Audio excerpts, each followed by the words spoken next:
Hello there and welcome to the Bitcoin Takeover podcast. This is season 17, episode 24, I think. We are live with Zach Herbert, the CEO of Foundation, which used to be called Foundation Devices, now it's just Foundation. And this episode is sponsored by Orange Rock, Sideshift.ai, Layer 2 Labs, Cake Wallet, and that's it. Thank you very much for being here, Zach. This is, I think, your fourth interview on the podcast. Are you sure? I thought it was third. Maybe there was a fourth. May the 4th. I think the first one was in season 8 when you just launched the first passport. I remember that device. I think I have like the V1, the one that came with the white paper. Oh yeah, so that I think you're right. I think it has been 4 times. That was a long time ago. That was probably back in 2021. I think so, yes. Yeah, cool. I'm happy to be here. Thanks for having me again. So I have a surprise for you. I haven't told anyone about this. Also, a lot of people are here for the giveaway, which is going to happen about 1 hour into this interview. And you have about 1 hour to pick one number from 1 to 100. Zach has written a number on a piece of paper, which he is not going to disclose until we actually do the giveaway. The video I see is freezing, Zach, once again, so I apologize for this. I guess it's nice for the people listening on Spotify later, but not so much for us. Anyway, I made it work once again. So write your numbers from 1 to 100 in the chat. And Zach, the surprise that I have for you is that you gave me this passport at the Bitcoin conference 2 weeks ago in Las Vegas. And I was very excited to open it up, but then I realized, wait a second, I'm gonna get to interview the CEO of the company face to face. And this means that I can basically do something which I guess no customer of yours has ever done, which is to unbox the product in your face and see your reaction. If anything goes wrong, you're gonna be here to see it.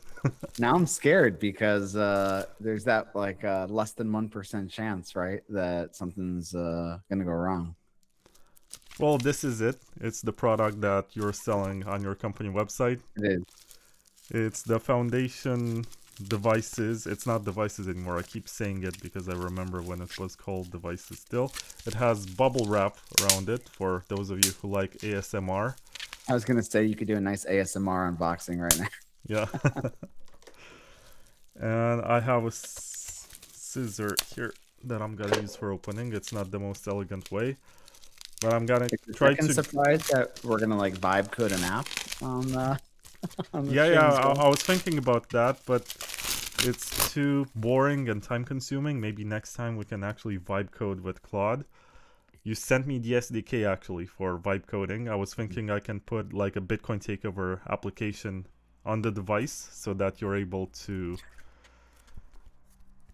listen to the podcast by scanning the QR code.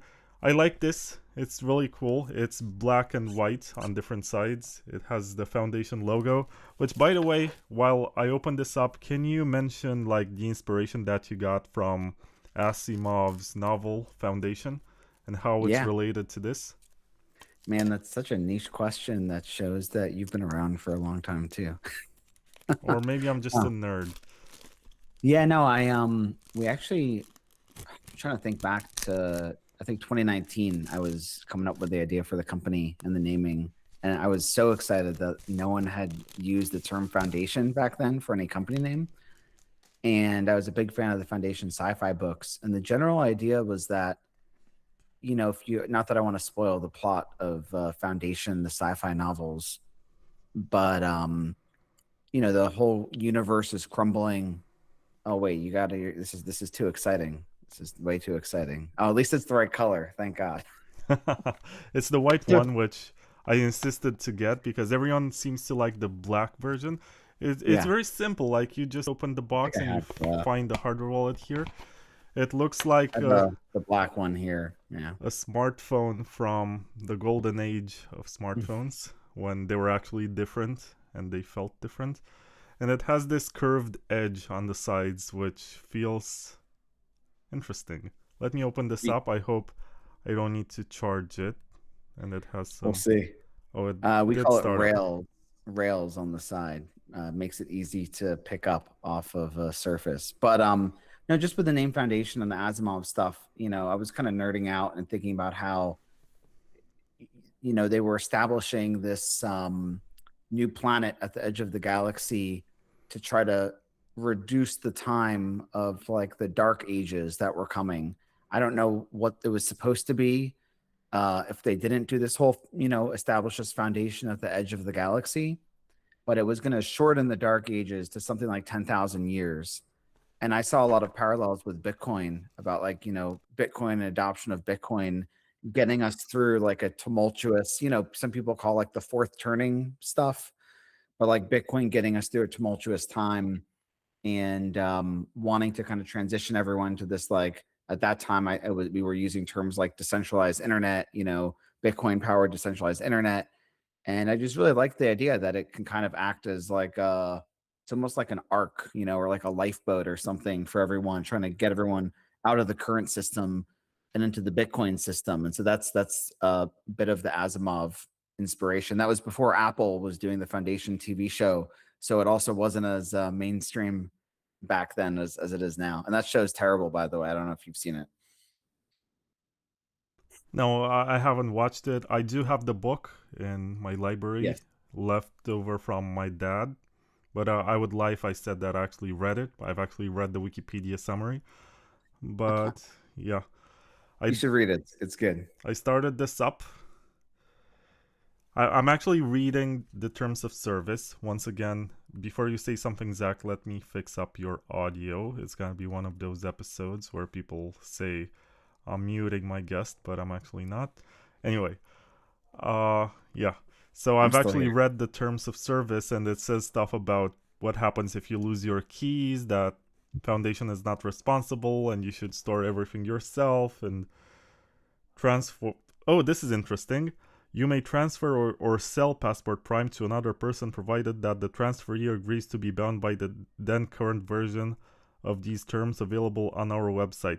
So is it good practice? Because usually people say that hardware wallets are like a toothbrush and you should not give your device to someone else.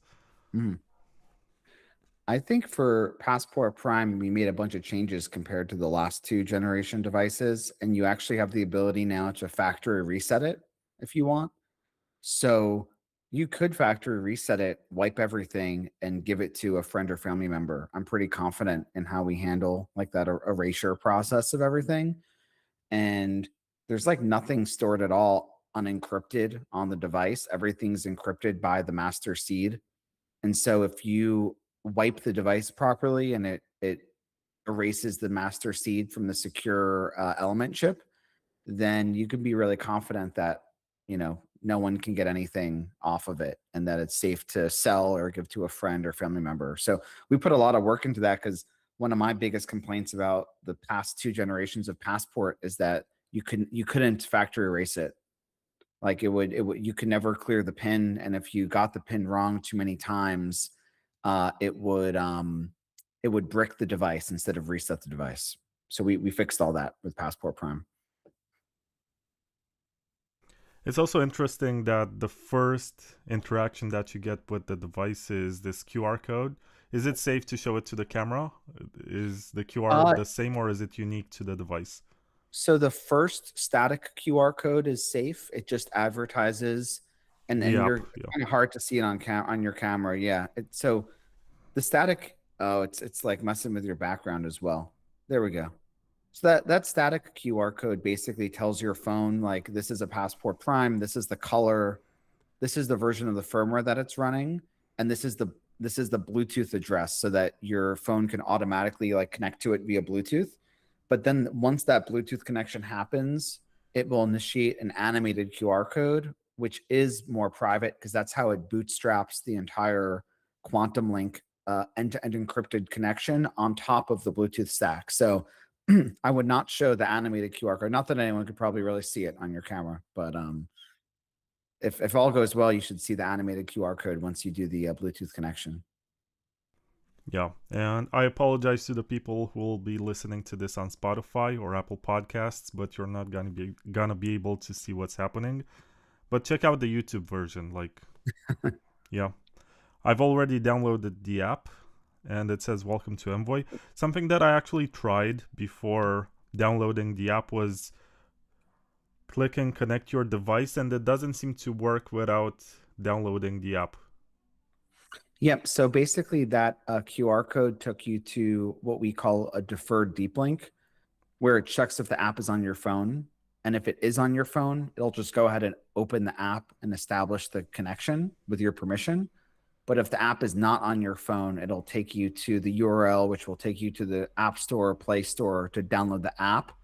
We're actually, this is kind of nerding out a little, but we're working on an update to that where once you download the app, it will then, you won't have to go scan the QR code again. It'll like save the payload contents that you scanned and deliver it into the app after you downloaded, which is kind of cool. Yeah, and now it says that it's going to be using something which you defended in the previous episode, which is called the quantum link on Bluetooth. Yep. For a long time, I guess some companies were very wary of using Bluetooth for secure devices. I think only Ledger was using Bluetooth for a while for connecting with the Ledger Nano X, I think. The X, yeah. And then most people don't remember, but there was also the Ledger Blue a few years before that. Oh, that was such a flop. Yeah, it was. And it had some security issues as well. But that one, I believe, also used Bluetooth. Yeah. Anyway, for those of you wondering, this one does much more than a Ledger. And in this episode, you're going to find out how and why. And for how much is it selling? Is it like $200? No, it's $349 right now. It's on the premium side. It is, and we for the first 1,000, we pre-sold them at $299. So you got a little bit of a discount if you pre-ordered, and we gave everyone who pre-ordered as well like a free bumper case, which kind of like a silicone rubber case for it. And we're giving them like some other free stuff like extended warranty. But we're at $349, which is more than the Ledger Flex, but is less than the Ledger Stax, which is that curved e-ink device that they have. Right now I'm scanning the QR code, which is flashing and changing.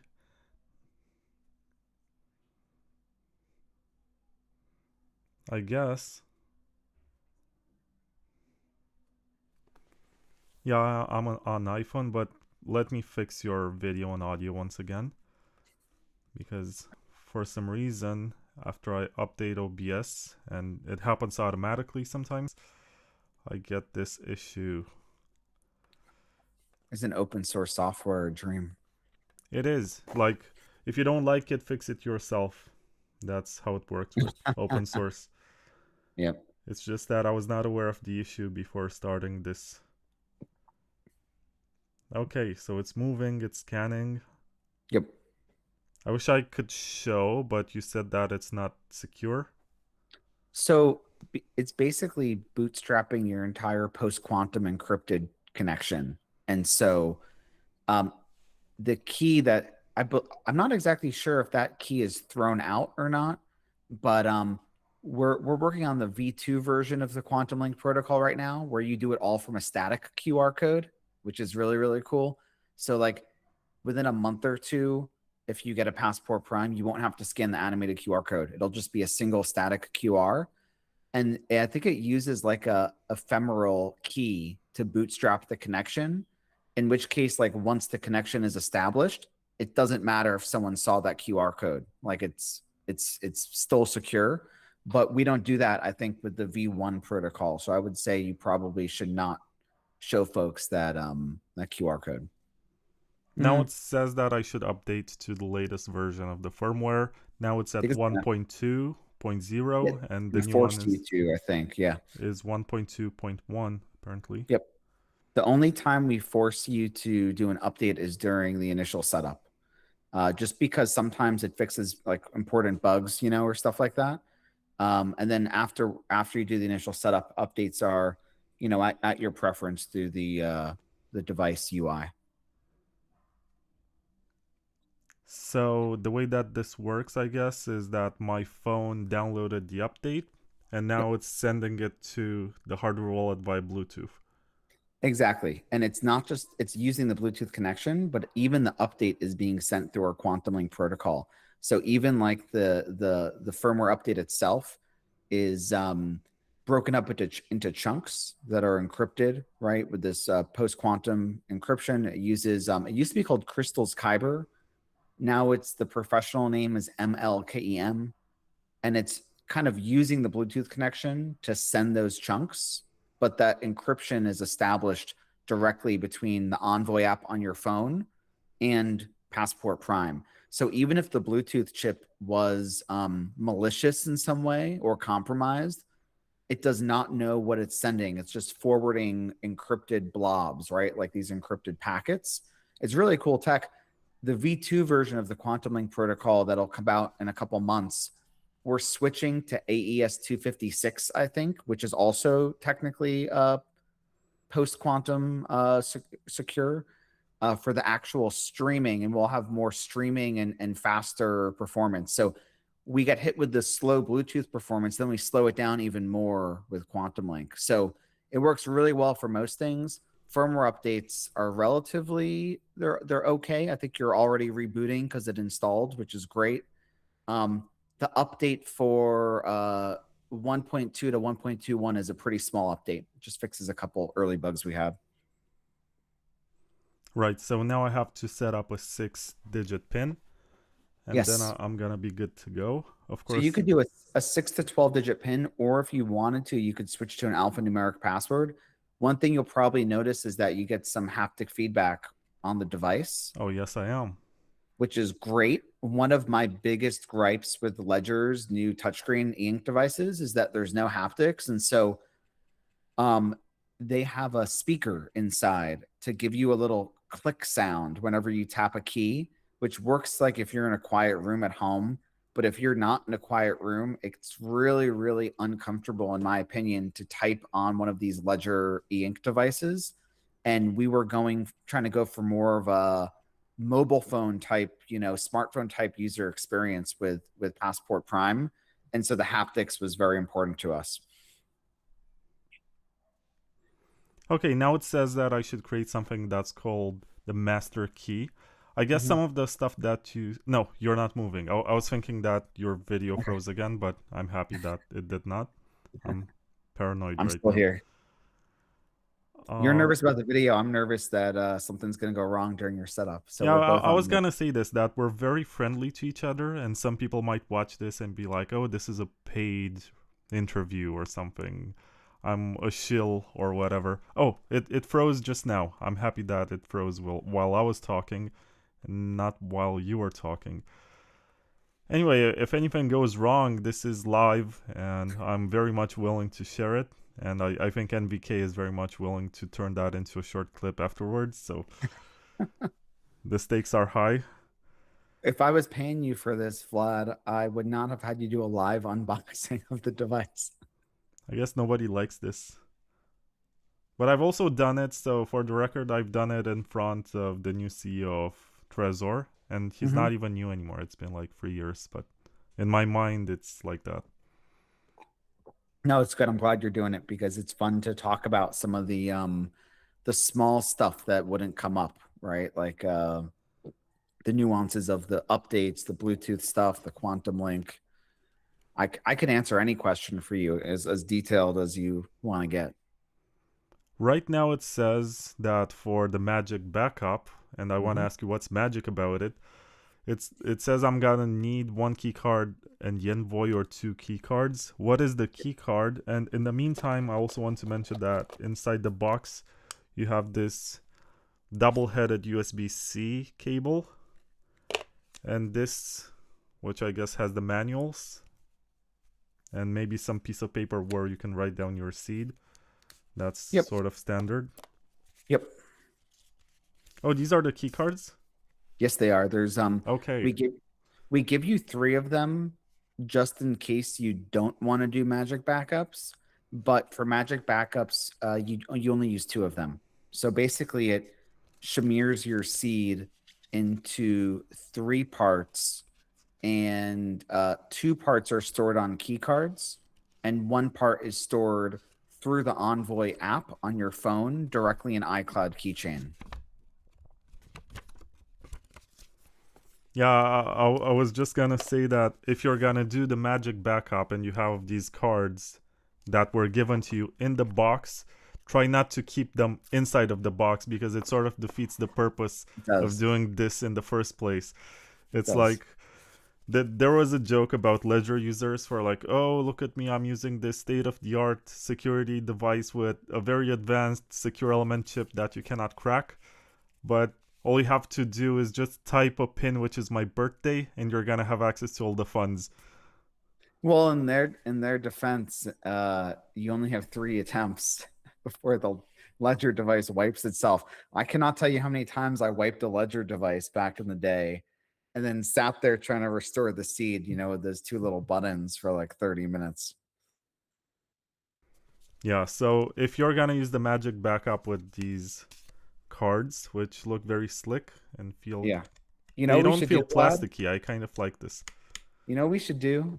I'm gonna make my life even harder. We should get your whole device set up, and you can like add a couple of things to it. Like you could have it create like a seed, like a seed in the vault. You can create a security key, like a YubiKey, and label it. You could like add a 2FA code. So you put the center of the. I think you skipped the instructions. So put like the center of the card. Should. Put the center of the card directly over the camera area on the device. You know what I mean? Does it matter on which side? It doesn't matter which side, but you're like not lining it up in the center. Yeah. So this is the part I'm probably hold on. So you see like the logo and camera on the device? It worked on the back. I think. Oh, did it work? It says hold a key card to passport, which I am. Just like lower it a little bit so that you're like the center of the card has to be lined up directly with like the center of the camera. It worked. Okay. Yeah. So basically, I think the better way to explain it is that you have to cover with the card the whole part as if you're measuring it. Yeah. And you're gonna determine that this is like 2 cards long. And you just have to put it like this. Or so how I hold it, and you only have to do it like during the initial setup, and then you never have to do it again. But I'll show you how I do it. This is fancy. It's different from the other setups where you have to write down the 12-word seed first. I also the envelopes are Faraday sleeves as well, which is pretty cool. For those of you who don't know what a Faraday cage is or a Faraday bag, look it up. Oh, it says error saving to keycard. Passport was unable to successfully do this, so I need to hold it. So see how I do it? So like I take one hand like this, and I do like a T shape like that. Oh, I understand. Yeah. You hold it like this. Yep, and then it just like works right away. At least it should. Okay, let's try again. I'm holding. It says it's saving. Now I have to get another one. Does it rewrite a one that I already used? No, it'll know if it's the same one. Keycard data detected. By continuing, all data will be overwritten. Are you sure you want to continue? And I'm gonna confirm. Just a second, because your question was not recorded because of the glitch. Let me fix it. So you asked me if it was the one that I recorded before. Yes, the first one, yes. Okay, got it.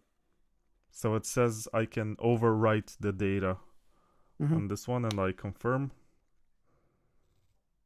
Magic backup created. Cool. Now it says connecting to account. Cool.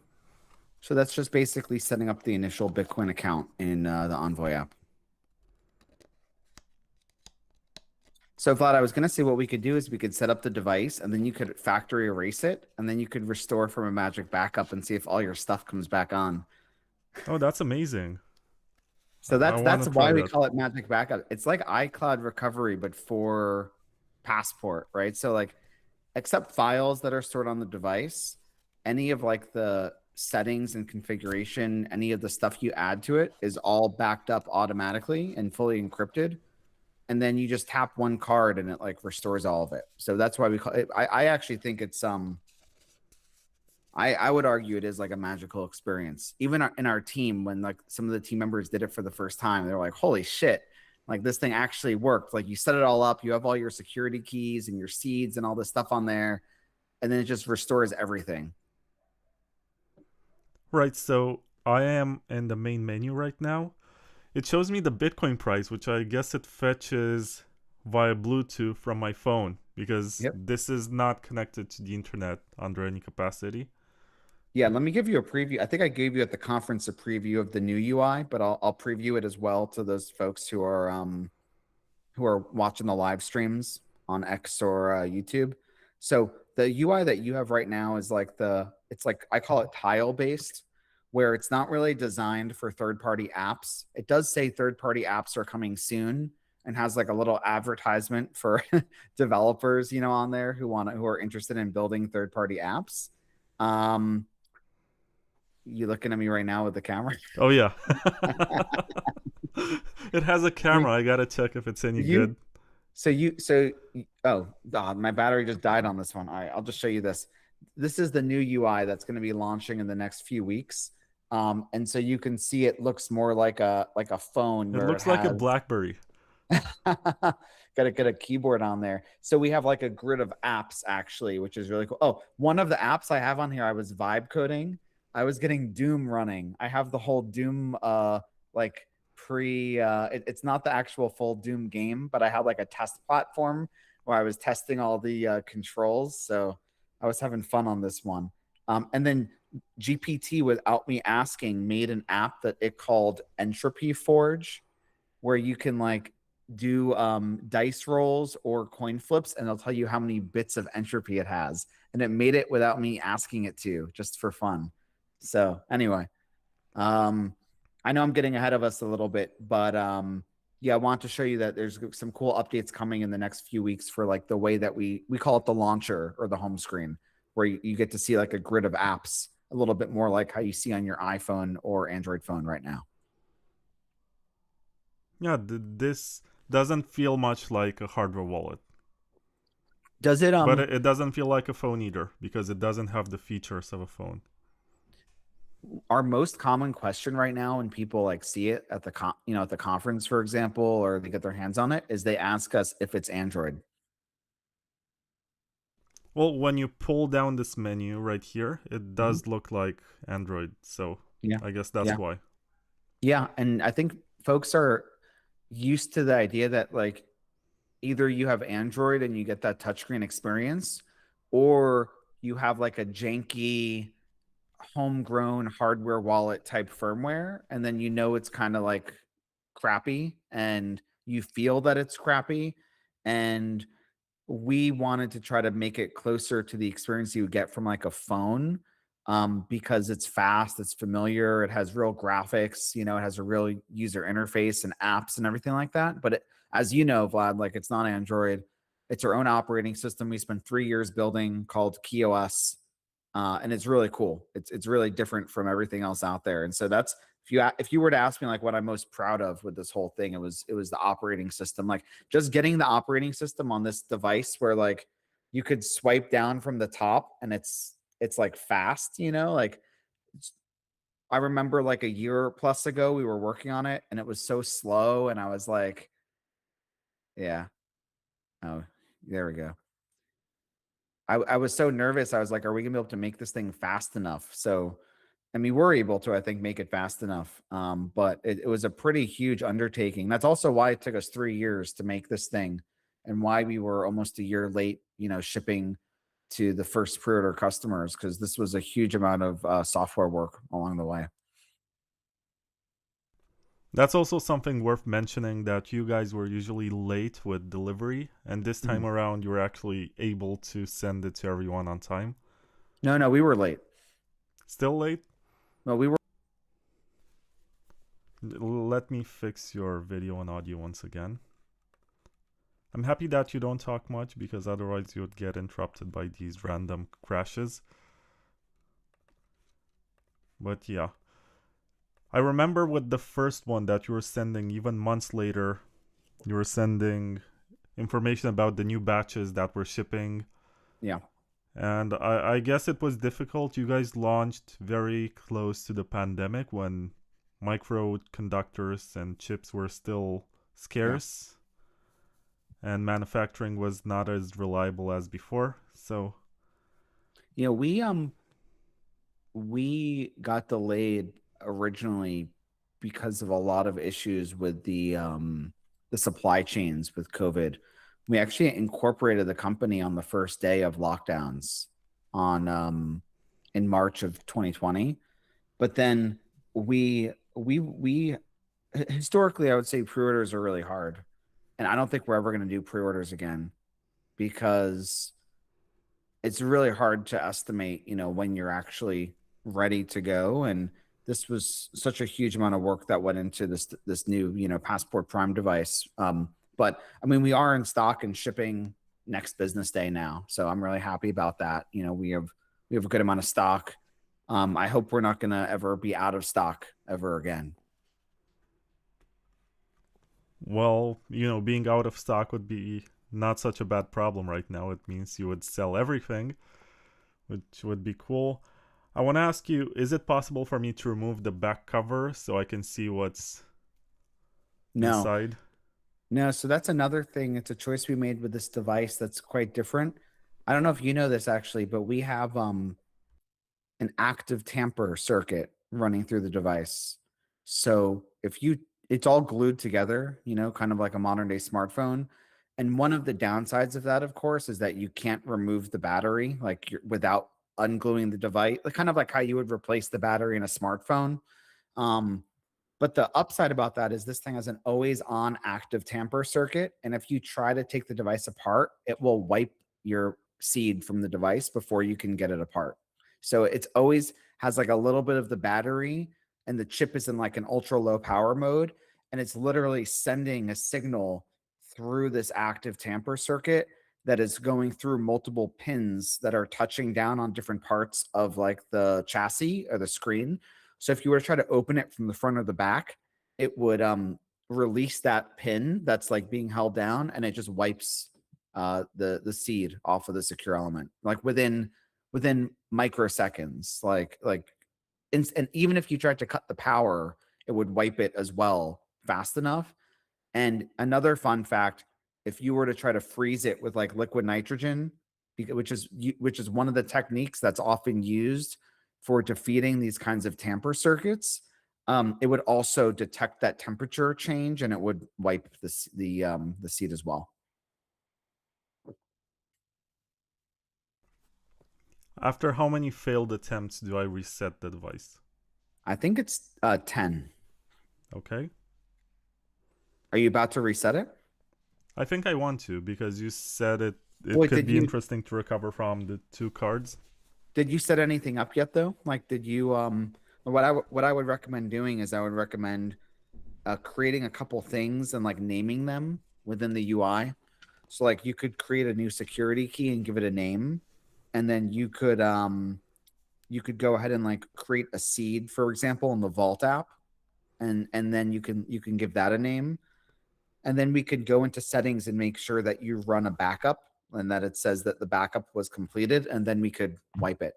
But I mean, if you just wanted to wipe it to see if like it found the backup and that the wallet and everything came back, you could do that as well. It would work out. If you swipe down from the top, if you're unlocked, it tells you on like that we call it the control center, right beneath the battery percent when the device was last backed up. So mine says backed up 43 minutes ago. So I can have confidence that like it's taking real-time encrypted backups of the device and it's forwarding them, you know, to the server. Okay.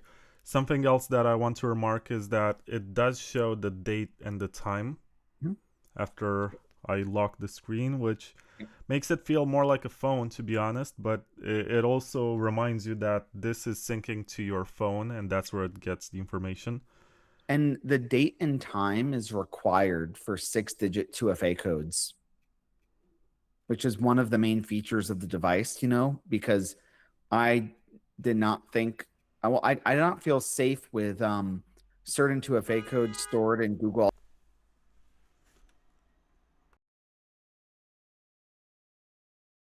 Zach, just a second. Let me fix your audio.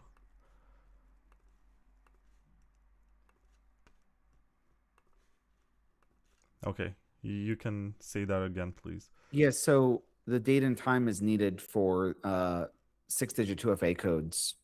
And so that's one of the main features of Passport Prime, so that you can get your most important 2FA codes off of your phone, off of Google Authenticator, right? Or these other 2FA apps, and you can get them onto Passport Prime. But if you do that, you have to have date and time because that's how they work. You know, like it counts down every 30, as everyone knows, like it counts down every 30 seconds and then rotates out the code. And so if your device is not synced up with the actual time, then it's not going to give you the right 2FA code. And so keeping the date and time synced is actually is pretty important. And that's one of the benefits of the Bluetooth connection.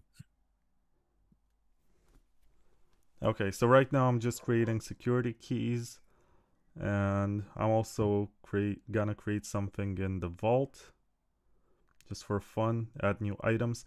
So I can add a 12-word seed, a 24-word seed, a password, or Noster key. So this is interesting. You are making this also for the Noster users who maybe want to manage their private key with this device. You also mentioned the 2FA, which I think is a very big use case. Mm-hmm. Nowadays, a lot of the social media applications, email, many of them, Gmail, for example, Proton Mail, Twitter, they all ask you to use 2FA, and most people are lazy and they pick their phone number, which in some parts of the world is a point of failure because someone can SIM swap you without too much effort. And I think a lot of people use either an application, which is Authi, A-U-T-H-I, or Ente, E-N-T-E, on their phone, which I think are decent. I think Authi is sort of, or Authi, I'm not even sure how you I pronounce think that. Authy, Authy, but they were acquired by, I think, Twilio at some point. I But think yeah. it's spyware to a degree, like they Mhm. know what you're doing. And ENTE, Ente, is actually open source. So Mhm. if you're gonna use a mobile app, at least pick the one that's open source. Mhm. There's also the physical option for a dedicated device. You can buy Mhm. the YubiKey, which Yep. I guess the veterans who are on Mount Gox remember very fondly. But anyway, this can be much more than a hardware wallet. That's where I'm getting, because you can have your passwords being managed here with their 2FA access. Well, it's really cool because it can do everything that a YubiKey can do, and it can also do all the 6-digit 2FA codes. So you can do like we call it FIDO security keys. You can make on here, and you can use it with USB on your computer, or you can use it with NFC on your phone. And the coolest thing about them is like you can create multiple ones and you can back and it'll automatically back them up for you. Because one of the biggest problems with YubiKeys right now is that they're disposable. And so like if you lose one, it's gone, right? And then you have to go figure out how to get back into your accounts. And so with Passport Prime, you can go ahead and create these security keys, but they're automatically backed up for you. So what I thought would be a cool test is if you go ahead and you make a security key, you give it a label, and then you could show that you can like wipe the device and then restore it from the key card, and that security key will come back, exactly like you had it. Right now I'm just adding, so I have a 12-word seed, a password, and a Noster key, which I Mhm. added into my vault. Mhm. I guess now is a very good time to reset the device. So just first, before you do that, just go into your settings and go to backups. Settings, backups. It says backed up 14 minutes ago. I So, have to back up once again. Hit. yeah, so it'll back itself up, I think right now, like every hour or so if it detects something new. But if you just click backup now, because you just made all these changes and we're just like doing this artificially to show everyone how it works. I think it did it already, and I think we're fixing that in the next update. It makes it seem like it was backed up -1 minute ago, but it's actually a really tiny tilde, so it's like backed up about 1 minute ago. It says. Yeah. But I told my team I wanted to just say backed up 1 minute ago, so it should have gone through, I think. So right now, let's type a wrong pin number a few times. You want to do that? Yeah, that's fine. Cool. 1, 2, 3, 4. Doesn't work.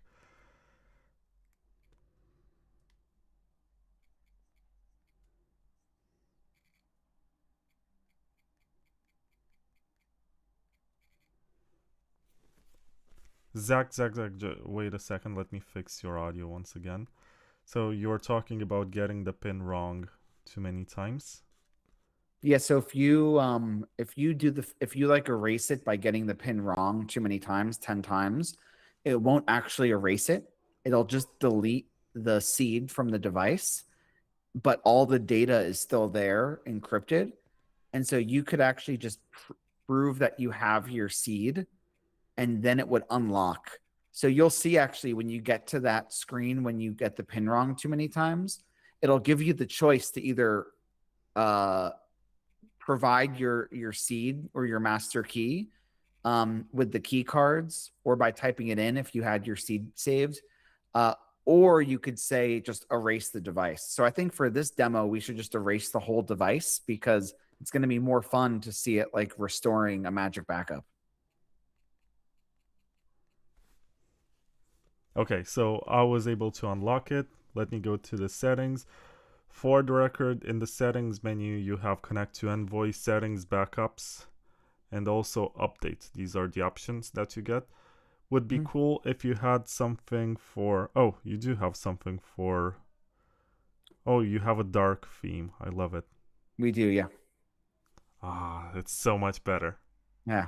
And so actually another fun fact, if you have the dark device, it sets the dark theme by default. So if you buy the I have the white one, okay, the brighter. But it'll remember it now for you going forward. Oh, it's so much better. It makes a day and night difference, like literally. In advanced, what else do you have here? You can also wipe the device directly from advanced settings if you prefer. Yeah, it does say erase device and view logs. Yep. Oh, cool. So you can see what's happening here. It does say quantum server when it connects via Bluetooth. Oh, cool. Very nerdy stuff that you can read in here. Basically, you can see everything that this is doing when it connects to your phone.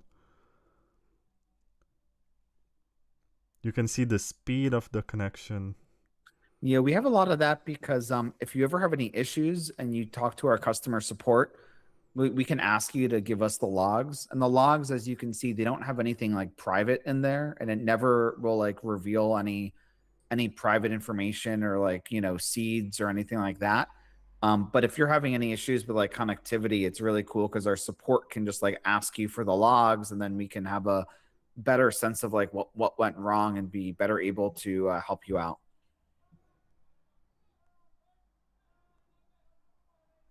Yeah, I love it. Now let's erase this. I go to advanced. I have the options to view logs or erase device. I think this is also more visible in dark mode for showing to others. Yeah, it looks better on the camera in dark mode as you show everyone. Yeah. I do hit I understand. And I guess I need to hold erase. No. Did it freeze for a second? Yeah, it did. But I guess maybe my finger was broken or something because I tapped with the other finger and it worked. Was there like a checkbox or something, right, to accept that you Yes. Yeah. I understand the risks. In the future, we may even make you like either prove that you have a key card or prove that you or like verify your seed. You would still be able to skip that, but we want to make sure like no one makes a mistake, you know, and erases the whole thing without having a backup available. So it does ask me before actually erasing if I want to make a backup. I know, but you know how, I mean, maybe you don't know how it is, but And you can it, verify the key cards. Like yeah. it is your option if you want to Mhm. go through the process. Yep. Let me get one of the key cards and verify it here. Yep.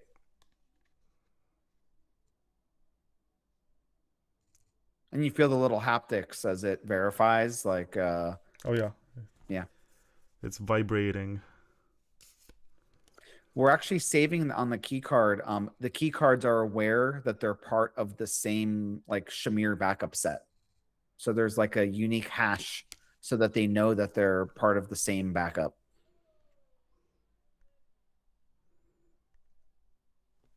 Okay, so now I go back and I continue, and it asks me once again. So there are 3 steps before you actually raise your device. It's not like you just hit it once and then it does it. Let me fix your video once again. So it's cool that you get asked, so this can never be a mistake. If anyone does this, it's on purpose. Yep. And now I do say that I'm sure. It's erasing. It restarted. This was fast, but I guess the amount of data that it had was not It's so not much, yeah. Yeah. Now I hit get started. I have to scan this once again. So Can't I'm actually, I I wonder just what's tap going the to card happen. instead of scanning? No, so you're going to have to scan, but I'm very curious about what's going to happen, Vlad. I hope this works because what I'm curious about is Envoy going to make you delete the current device or is it going to automatically know that it's the same device? I'm not sure. So we'll find out.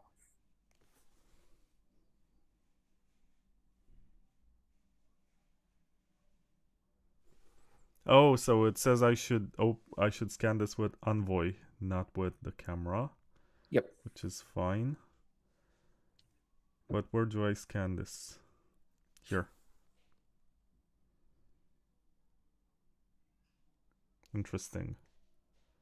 It says not a valid address. Oh, I think you're scanning from the QR. Can you go over to the devices screen and just click the plus button? Devices. Yeah. So now I guess it's gonna work. Well, I'm curious because you already have like the device connected to Envoy. Like Envoy still shows the device in the devices screen. So I'm curious if it's going to ask you to remove the current device in Envoy or if it's just going to work. It's a good question.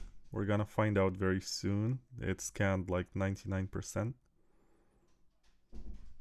Oh, it says connection failed. Envoy could not connect to Passport Prime. Make sure your Passport Prime is powered on, Bluetooth is enabled, and it is not already connected to another device. Why don't you in Envoy you can go ahead and you can delete the device that's shown there. Yeah. I think we're going to make this better because we need to make some logic in the app so that you can like reconnect a device, you know, that you still have in Envoy.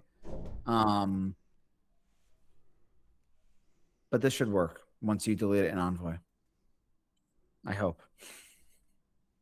So It's funny too. it does appear like it's ghostly right now, So I that just guess. as a placeholder, I think when you like don't have, did it ask you to remove it from accessories as well? And you clicked yes. Oh, I don't remember. Okay, that's fine. That's fine. Sorry. We'll see what happens. Yeah. So it does say setup. Okay, it works just like before. I had Yep. to remove the old device from Yep. the Envoy So app. we'll make that better. We'll make it so that it'll know automatically that it's like the same device, and then it will yeah. We can make that better. Okay, so let me talk about this right now while it's scanning and loading and transferring data. I know for a fact that Ledger has most of the hardware wallet market, and it's obvious that you're trying to compete, but at the same time also compete with other markets, offer many more features in your device. Yeah. And how optimistic are you that this is going to be a success given that the hardware wallet market is still quite small? I'm very optimistic because I don't think that they're when we look back in 10 years, I'm not sure that there will be much of a hardware wallet market. I personally think it'll be more like the MP3 player or iPod market, like who uses an iPod anymore, Apparently, a lot of people are buying them. which is funny that it's coming back. But I think the idea that we have these different devices, we have YubiKeys, we have hardware wallets, we have hardware encrypted flash drives. What's that showing? Are you restoring? Yes. I'm gonna restore from key cards.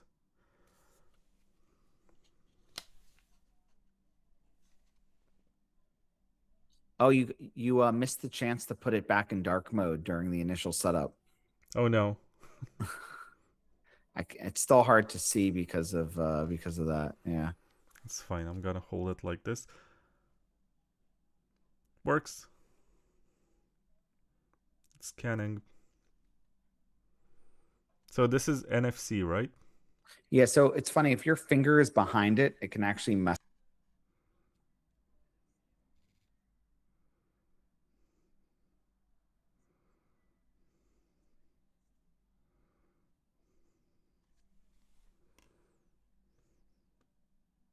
Oh, cool. So it restored part 1 from the key card and part 2 from the encrypted backup inside of the device. So when I erased it, it seems like it still stored an encrypted backup of the previous installation. Is it restoring everything now for you? It says it's restoring my encrypted settings and data from Foundation server. Yep. Wait, you store this on a server? Mm-hmm. Yep. But it's encrypted? Yeah, it's encrypted by the seed, or we call it the master key. And then that is 2 parts on the key cards and 1 part on Envoy in the mobile app. And so the only thing being stored on the server is an encrypted backup blob.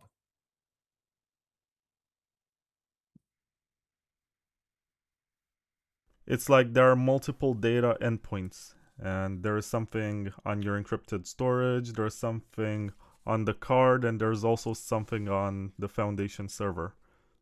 Yeah, but what's on the server is just an encrypted blob of data, and we actually don't even know who you are because we never ask you for like a user ID or an email or anything. So it uses a hash of the seed on your device as your user ID, which is really cool. So we basically have like a user ID that's just a hash, and then we have the encrypted backup blob of data.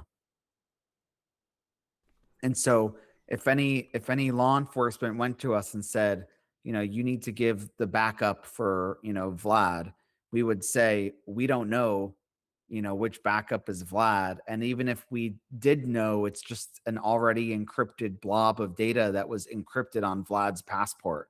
So we can't give you anything, basically.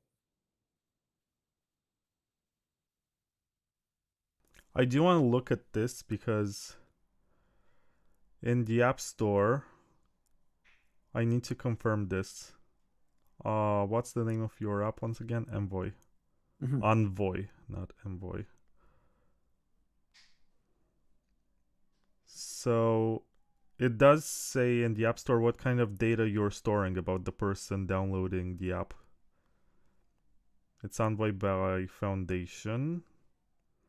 App privacy. The developer Foundation devices indicated that the app's privacy practices may include handling of data as described below. It says data not collected. So I wanted to confirm this because there are applications that you download and they're gonna take your email address, and I'm not sure if they can have your phone number or whatever, but in some situations apps from the App Store will ask for at least an email address. This one doesn't know who you are. I think BitKey asks for email because they use it, as part of the multi-sig thing. And I think Ledger, if you use Ledger Recover, right, you have to do email, you have to do like your driver's license or KYC, you have to give all this stuff. So what we did, I think, is pretty cool because we give you the convenience of the automatic backups, but like the seed itself never leaves your possession. So you get to actually secure the private key, but we help you by giving you just like a server that doesn't know anything that can just store an encrypted blob for you.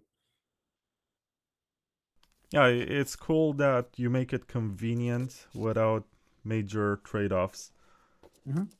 That's our whole thing, Like right? being able Yeah. to do this kind of setup. I think the Trezor also does the Shamir by default, Mm-hmm. but in their case, as soon as you install the app, they ask you to write down on a piece of paper your seed, Yep. whereas you're counting on these NFC cards Mm-hmm. to do some of the heavy lifting. Of course, You, afterwards, you can set up your own seed phrase, write it down. Something else yeah, that we did not talk about is your App Store, which is very exciting. Instead of relying on integrations and asking coins for money to add support or whatever, which I hear yeah, is a very profitable practice, yeah. you guys decided that you can have an app store for everyone to be able to deploy their own app and work inside of the ecosystem. Exactly. So, Cake is the first third-party team building on, KeyOS and building an app, but the SDK is technically, the software development kit is technically out in beta. Like we haven't publicly really announced it, but we've started to let people know, and there's documentation that we're going to be coming out with. Um, our goal basically is that anyone should be able to build an app to run on Passport Prime. And you should be able to bring, if you have like a mobile app like Cake, you should be able to bring your Just a second, Zach. I need to fix your audio once again. You said that if you're an app like Cake, you should be able to bring your UI. You should be able to bring your UI. You should be able to bring your icon. You should be able to bring all the exact words and features that that you have in your mobile app. You should be able to bring it over onto Passport, so that when you're using your cold storage, the cold storage feels like an extension of like your mobile app or your website or your service. And that was my biggest complaint with Ledger and the others, which is like, if you want to integrate with Ledger or these other hardware wallets, you have to go to their world and you have to use what they've already built, and you have to make it work like with your app. But with Passport and with KeyOS, you can build an app for it the same way that you would build an app for, iPhone or Android, and you can bring your actual brand on it. And so like there's going to be a Cake app, right, on Passport that will perfectly match up with everything that Cake offers. And you can make your own apps and release them only to yourself. You could release them to our app store. What's really cool about our app store is that all apps will have to be open source and reproducible. So we're checking the hashes. It's not about just giving us like a blob for the app. Like we're going to build your app from source. We're going to check that the hashes all match. And we actually made a tool called Foundation CLI, like a command line interface tool, which the AIs are really good at, using CLIs to help vibe code apps. But our CLI allows you to really easily build reproducible KeyOS apps.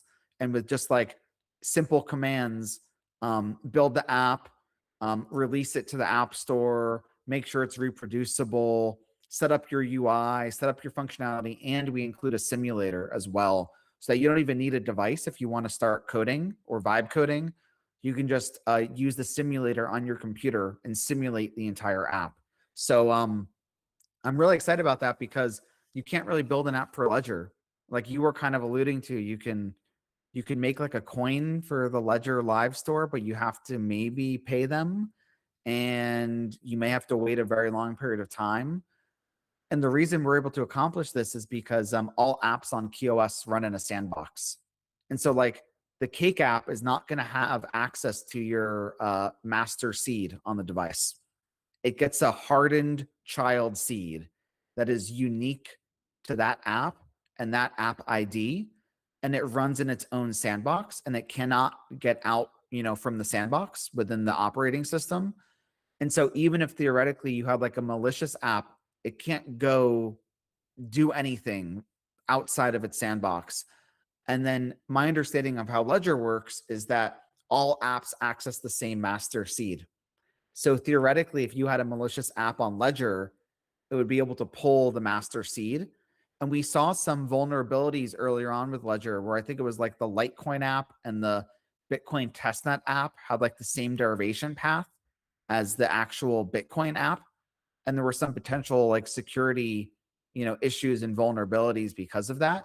And so the whole operating system is designed around giving the apps like a hardened child seed that they can use. So it's pretty cool. You actually have a question from the audience. So let me scroll. AI DreamNet says, what problem does Passport solve better than existing hardware wallets today? I would say that it's much more of a secure your entire digital life product, right? And so it solves the problem of not just keeping like your Bitcoin or crypto secure, right? But your entire digital life, your online accounts as well, your important files. It's kind of that one-stop shop, that like Swiss Army knife for your digital security. But then once you add in the App Store, it means that you're going to be able to customize it and you're going to be able to connect it to whatever, applications that you want to use. So if you really want to use Cake Wallet and that's your main, mobile wallet or desktop wallet, then you can use that with Passport. And so hopefully over the coming months, we'll have more and more apps and integrations with all the different popular apps and services in the space. And you can kind of build out your own, like your own tool, right? You customize it, you choose what apps, you choose what features you want to have. Then you can use that to level up your security and keep everything offline. So I look at it as it's not a hardware wallet. We've called it different things. We called it, I think last time I was on the pod, we said like personal security platform. We're still working on coming up with like some of the naming and how we describe it, but it's much more than just a hardware wallet. Oh, Vlad, did you get it restored? Did it get all your stuff on it? I think it's stuck in a loop right now. It seems like there's a wheel spinning on both my Oh phone no. and my Prime. I keep calling it the Passport, but it's actually called the Prime. Well, Passport Prime is what we call it. So this is not great. So you may have to like get out of there. You may have to like force quit stuff and see what happens. This is why we don't do live demos. Yeah, there's nothing I can do at this point. If I press the button, it Yes, doesn't do anything. you would just have to hold the power button for like 9 seconds until it. Oh, look, it lets you shut down actually when you did that. Oh yeah, it works. So this reminds me of the iPhone 4 for some reason. Yeah. I swipe. And then you may have to force quit. Just a second. Let me fix your audio once again, and video too. So you're saying You may have to force quit the Envoy app. Let's see if that does it. so you think that my phone might be the problem? No, I don't think so. I think maybe there was some bug or something that you found. So let's I'm curious when you turn Passport back on if it'll be restored or not. Very curious.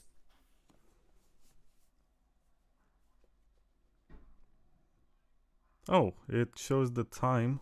Let me type my old PIN.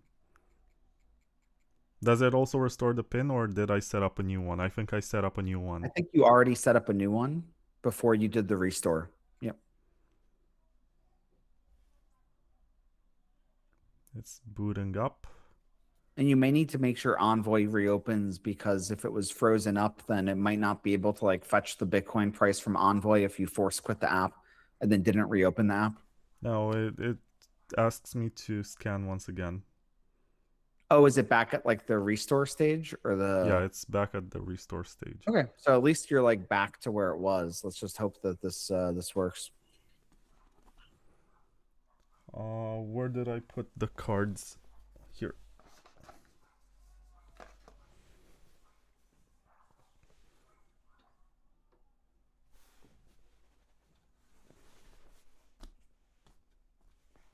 Also, don't forget about this giveaway. Oh, how can I forget? But I think some people abused the system, and maybe it's my fault because I did not set a clear rule. Some people are just spamming numbers, and ideally you should only get one number per person. So there are two ways I can do this, and I think the more fair one is to just count numbers that are posted from now on and only one per person. Because otherwise I would have to basically look through the whole chat and realize who is abusing the system and then disqualify them, and that can be very time consuming. I think that's a better idea, yeah. Just reward the people who are sticking around, because maybe some guys just tuned in the first couple of minutes, they spammed the numbers and then they left. I don't want these people to win. I want the people who actually learned about the passport.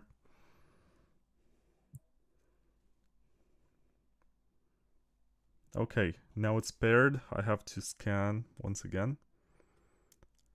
I guess we can do the giveaway while I set this up, but I gotta present the sponsors before, because if I mention the ads after the giveaway, I guess half the audience is gonna be gone.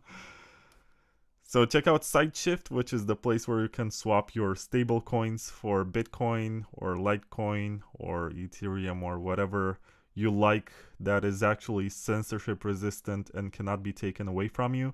I think it was this week that it was revealed that Tether has frozen hundreds of millions of USDT, and that should be a reminder that even if it's convenient to use stablecoins in lots of situations, they're not like Bitcoin. They do have contracts that can freeze and seize assets, and they're not like a reliable store of value. They're not something that you should hold on the long term.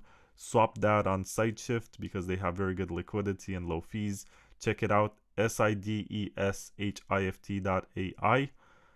Also, Cake Wallet, we mentioned them. They're going to be doing the 1 Zcash giveaway. And by the way, Zach, you also get 1 Zcash if you install Cake Wallet. This is Vic's policy, not mine. I was saying before, Cake Wallet and Zcash, this is a whole new world. It is. They're trying to conquer all the markets and have be the #1 app across all coins. And pretty crazy. Also, I gotta plug Orange Rock, which is the new trading platform from the guys who built Bitcoin.com. And basically what it does is enable a privacy-centric trading experience where you can also gamble with leverage up to 40%, not 40%, 40x if you're into that, but I don't recommend it. But it does support a lot of coins, and it doesn't require any KYC data. I think you can get by with just an email, and it's very cool. Check it out. It's called Orange Rock. It's a new product. It has everything that you need to trade inside of the same user experience. Maybe I can get them to make an app for the Passport Prime. I don't know how that would work, but it could be nice to have like a 2FA that you can do with the Prime. That could be interesting. And last but not least, Layer 2 Labs. They're working on the drive chain. They hope to be able to build on Bitcoin, but just in case they will not be able to build on Bitcoin, they're going to be hard forking Bitcoin in August to launch something that's called eCash, which is a hard fork of Bitcoin. It's going to be an altcoin. You get your new coins 1-to-1 according to how many Bitcoin you already own.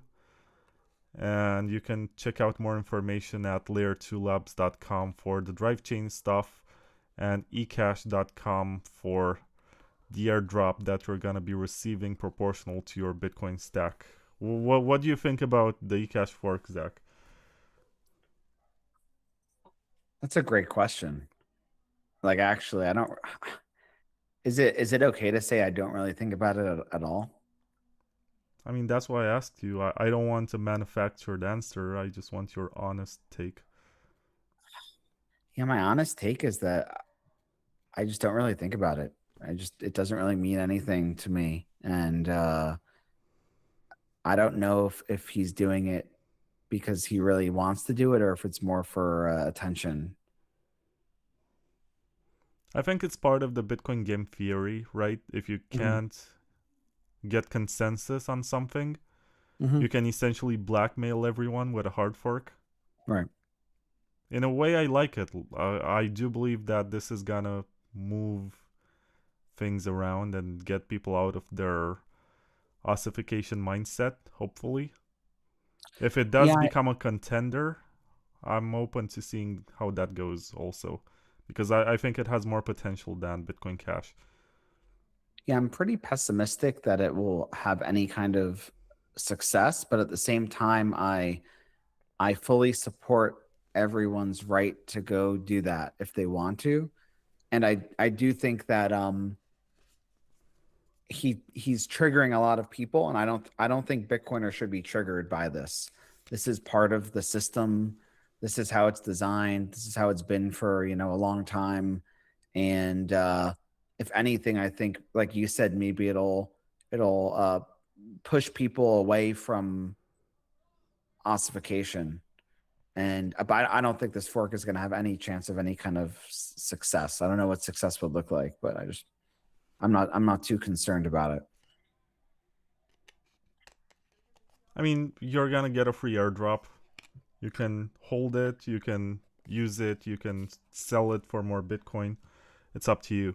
I was able to successfully recover my account. I think the issue was connecting to Do you want the to put it into foundation dark server. mode so it's a little easier to see?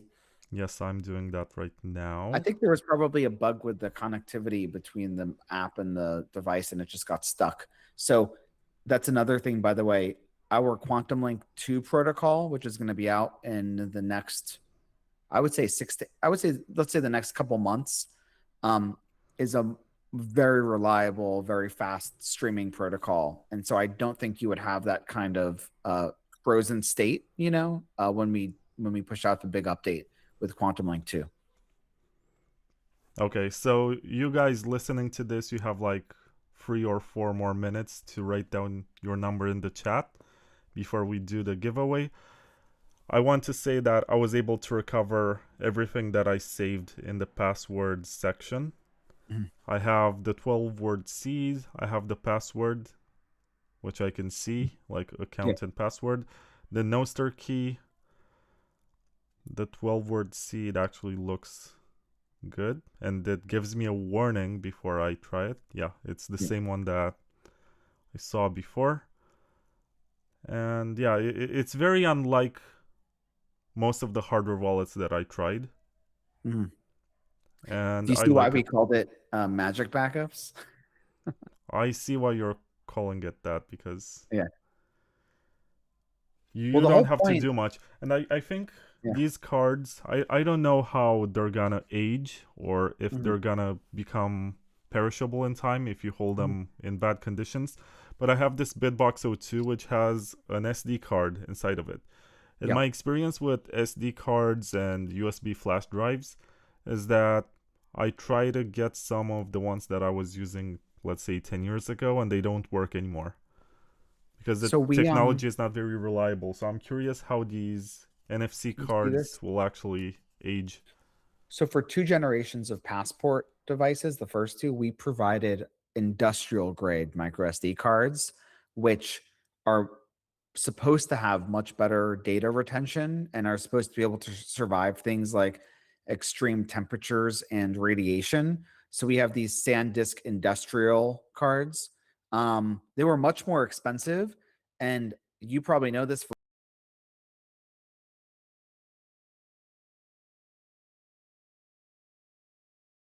Okay, let me fix your audio. You said that I might know this, but you included the industrial grade cards in the box of the first passports. Yeah, we included industrial grade cards, and we included like the little readers to plug into your phone. We had them for iPhone and for like USB-C back in the day.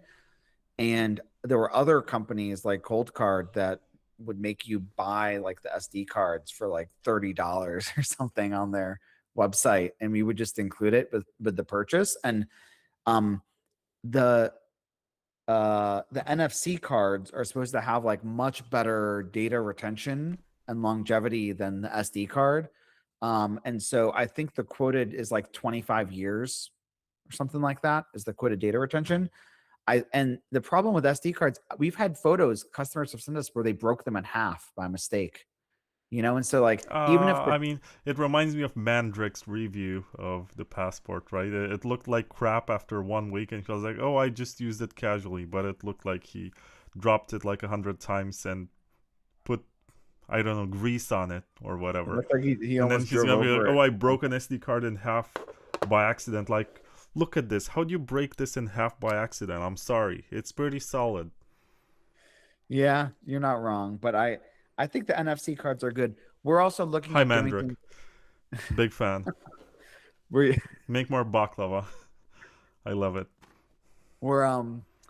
we're looking at doing things like social recovery as well, where you would be able to, maybe we could get away with just giving you like one card, and like we could do a shamir where one of the shamirs is like split between another shamir of like social recovery contacts or something. So we're looking at that stuff. We haven't shipped anything yet, but we're looking at ways to do it where you minimize use of like something physical that someone has to store. But for now, it's the two key cards, and yeah, they should last a long time. NFC cards are designed to retain data for a very long time.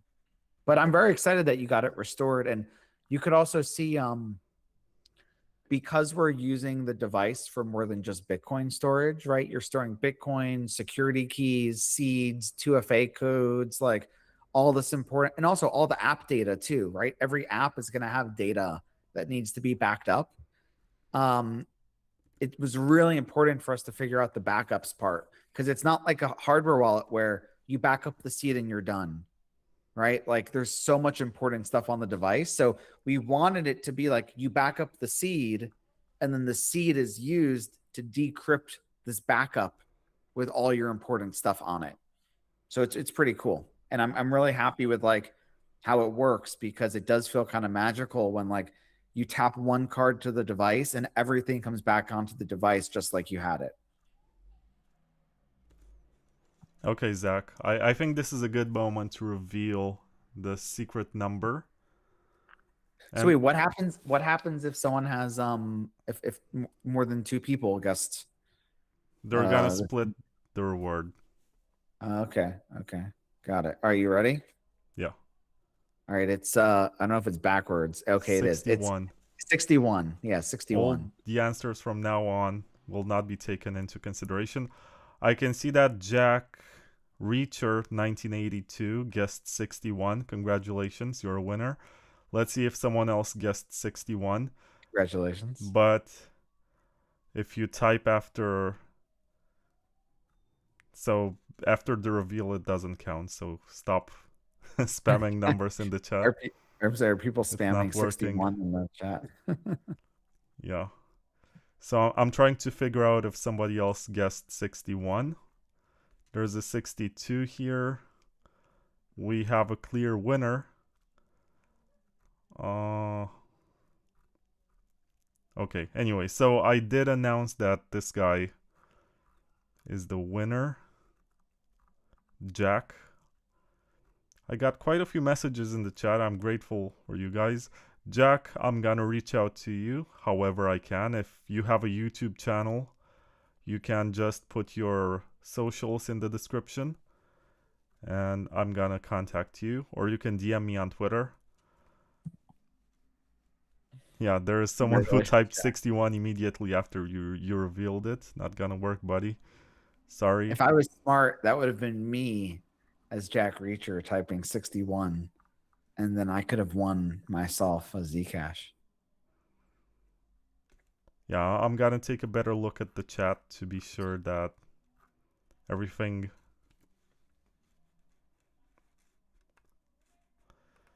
Just a second, Zach, because they did not hear you. I need to fix your video and audio. So you said that. Oh, you can say it again. Oh no, I don't even know how much a Zcash is worth. Like if you ask me to guess, I can't even give you like an order of magnitude guess. Now, I think the best approach is like the free market approach. How much do you think it's worth? Like, how much would you offer for one Zcash? If I gave you like an actual guess, because you're only giving away one, I would think it can't be like $10 or something. So I would say it's probably like $120 or something. Really? Yeah. It's $600. Really? Yeah. Wow. Those Zcash guys, right? They really pumped it up I mean, at it some was point. 600. Let me check. Maybe it's 500 something. It's very volatile. Mm. Like, it reminds me of Bitcoin in 2013 in terms You're of saying price. we paid people 500 something dollars to listen to us talk for over an hour so far? Sure. I mean, Cake Wallet did. It's Thank you. $532. Thanks, Vic. Thanks, Seth, for If you show Cake Wallet to the camera, I'm gonna try to send you. But you gotta set up a Zcash wallet in Cake, so that can take a while if you want to Oh, write can it? down a seed. But you can also share this seed with another wallet that you already have. Is this also from Vic? They want your guests to make sure that they set up Zcash on Cake. Yeah, it's a You very saw? They effective marketing strategy on their behalf. they did a really nice UI for the updated app as well. That was always my complaint. Like when Seth left us and joined them, I told him like you got to fix the whole UI. And now it feels very clean, modern. Even in the last few months, I think they did a big one. And then they have those wallet groups as well, where you can just have like the one seed with multiple assets, which is something that they really needed and now they have. So I'm really excited for them to do the app on Passport Prime. Really, really happy about that. It's very cool, but I gotta be honest, I preferred the old version of the UX. I don't know, I was maybe emotionally attached to it. Like the one that had the weird purple color. Yeah, where it was all colorful. Yeah. It was Oh, distinct. Now it looks cool. more Let's check professional. it out. I was able to add it to an existing wallet I had as a wallet group instead of having to write down a new seed. What I could have done though is I could have created. So this is like a perfect ad for Passport Prime because let's say you get like a mobile wallet. Where are you storing these seeds? Like, are you writing them down on paper? Are you putting them in a password manager? So like the whole reason why we made Passport Prime's Vault app, which you already made a seed and a Nostr key and a password for fun, but you could go ahead and you could make a 12 word or 24 word seed in there. You could call it Cake, and then you could import that seed on Cake. And so you always have a list of all your seeds for your different hot wallets. You can have all of them stored on Passport. And with our next KeyOS update in I think 3 weeks or so, version 1.3, we're going to have the ability to import your existing seeds. So to be able to type in your existing 12 and 24 word seeds, have them all stored like on Passport, and then you can make sure that like you don't have them stored insecurely somewhere like on a file on your computer or in a password manager or something like that. So I'm really excited about that feature because I have so many hot wallet seeds all over the place, and it's like really not good. Um, but check this out. Let me see if I can scan it. Seems like people in the chat are saying that they're actually free winners, and I'm gonna do some research on that. Let me see if I can catch your QR code. Move a bit further from the camera. It's still a bit blurry. Come on. It's 2026 and we can't scan a QR code. It's blurry. I don't know why. I'll send it to you. You want me to? Yeah, you can send me the text. Is it supposed to be shielded? It is. That's good. Are those transactions more expensive when they're shielded? No, because they're part of the shielded pool. So you pay the exact same fee. It's not like, I guess you're thinking about Liquid or something, where if you're using confidential transactions, Oh. it's gonna take up more data. Oh, I made it bigger. You could. I didn't know this. Check this out, Cake. You could tap on the QR code and you can make it bigger. oh, it worked. Yeah. Yeah. How so? We're literally doing their advertising for them. It's actually really smart. We might want to.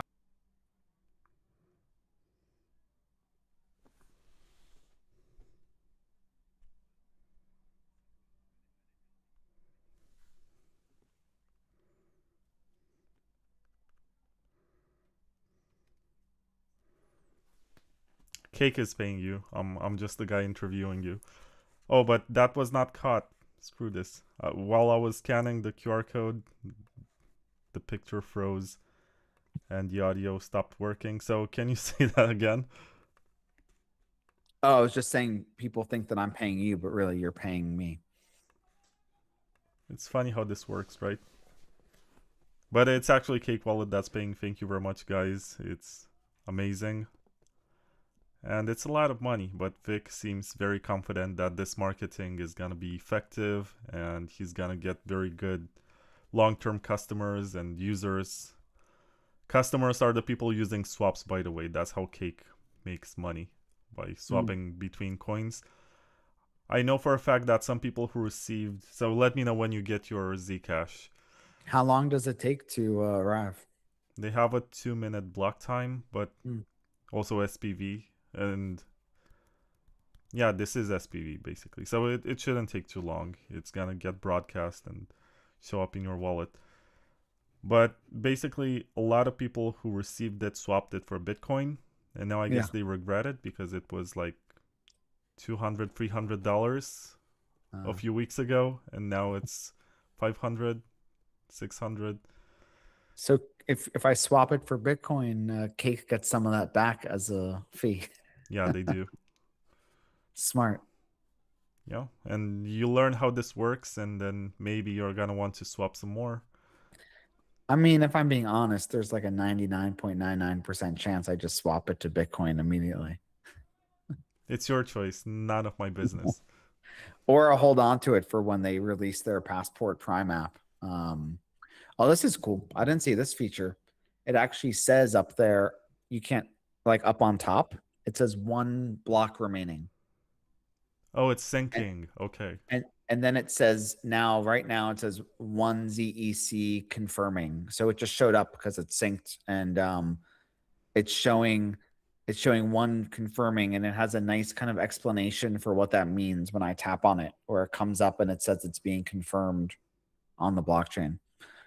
Yeah, I haven't used the new app too much. This pretty. They did a really nice job with it. I'll have to let them know. Yeah, cool. I still report glitches sometimes, like when I try to do something and it doesn't work, I write a report. But this is beautiful. It feels like you're contributing to something, and I think they said they have like 750,000 downloads, which is incredible. Yeah, I think when I was talking to them a year ago, it was like they had said over 500,000. So that's quite a substantial amount, for the last year or so. That's awesome. I know that people usually estimate that there are tens of millions of people in the space, but most of them are not using self-custody. They're just buying some Bitcoin or whatever on Robinhood or some of these trading platforms, or I think even PayPal lets you buy some Bitcoin on their platform, but I don't think you can withdraw. Well, think about this, like there were a couple of years where Ledger said that they sold over 1 million devices. And I think it was like 2020, maybe like 2023, 2024, something Right, like but that. I have like 5 of them, so I'm pretty Right. sure that it doesn't mean that they have 1 million users or whatever. Right. But then also, if you look at their announcements from the last 2 years, they have not announced that they sold over 1 million devices. So their sales kind of went like, I mean, it's all non-public, but you can kind of read between the lines from the press releases, and they announce in the press releases like how many total device sales they have, and it's slowed down between press release to press release. And so I don't think there's more than like, based on the last press releases, more than like 8 million Ledger devices out there, and many of them are the same people, as you just pointed out. And so I think Ledger is probably like 90% of the hardware wallet market. So how many hardware wallets are there out there? Um, I don't know, at least in like the US and Europe, not counting China, because that's like its own thing and they have their own companies there. I don't think it's definitely not more than like 12 to 15 million devices sold. I would guess it's probably closer to 10. total, which is crazy. And if you look,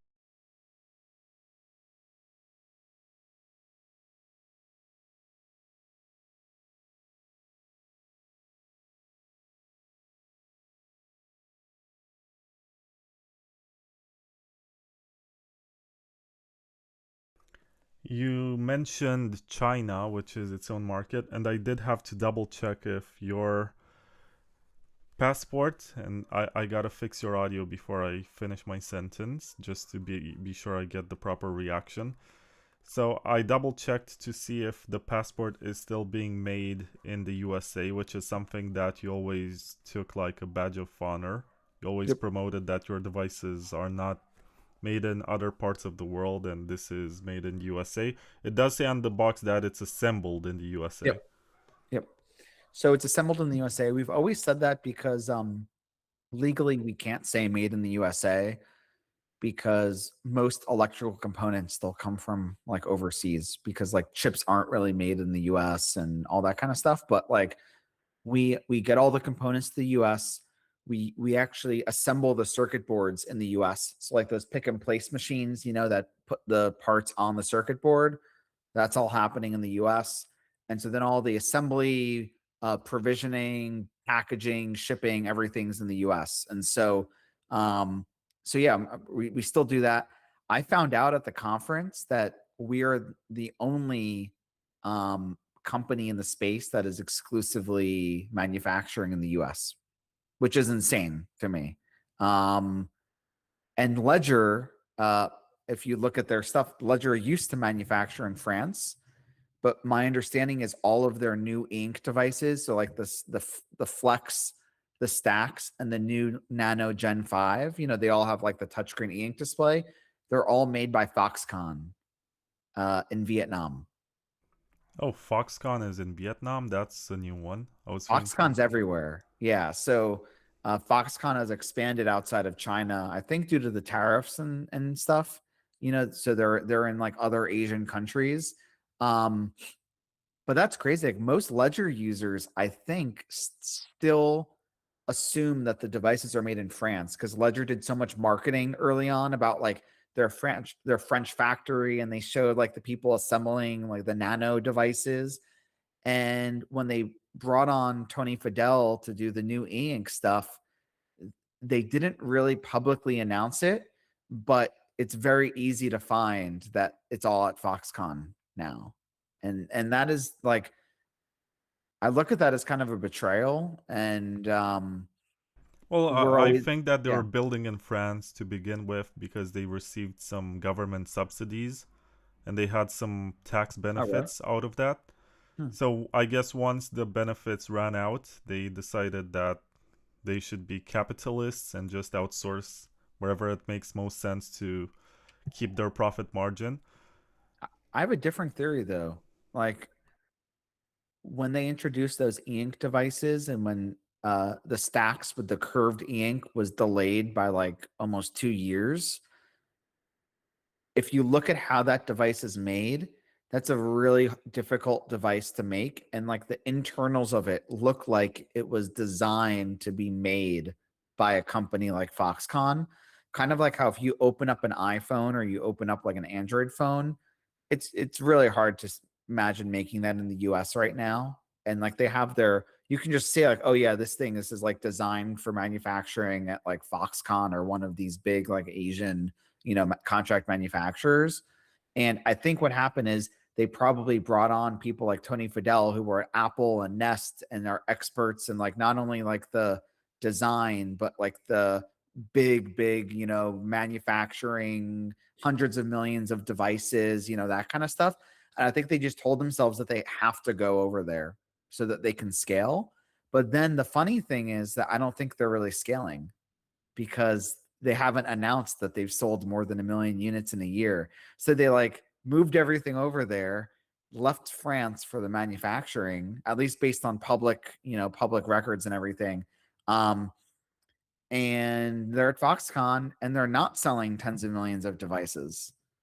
So I wonder if they're sitting there thinking, was it worth it? You know, is it worth it to do that to the brand? maybe they think customers don't care, but I think people care. I'm really happy that we still assemble this thing in the USA. Well, I don't know what to say about that. I saw something interesting in the comments. There's this guy Monero Africa, and I've known him from Twitter for a while. Mhm. And he mentioned like a few minutes ago that he never had a hardware wallet, and then he said, "Well, how can you have 5 Ledger devices? I never had one. It's painful." I was thinking maybe we can send him a hardware wallet, but also want to mention that the reason why I have 5 ledgers is that I went to conferences where they were being given for free. So it's not like I bought them. It's not like I ever ordered one of them to my home, which turned out to be a good idea on the long run. But I don't know. I just accumulated them over the years. They were given to me. And I think I even gave away some of them to friends and whatever. And now I regret it. I'm like, maybe it wasn't the best idea.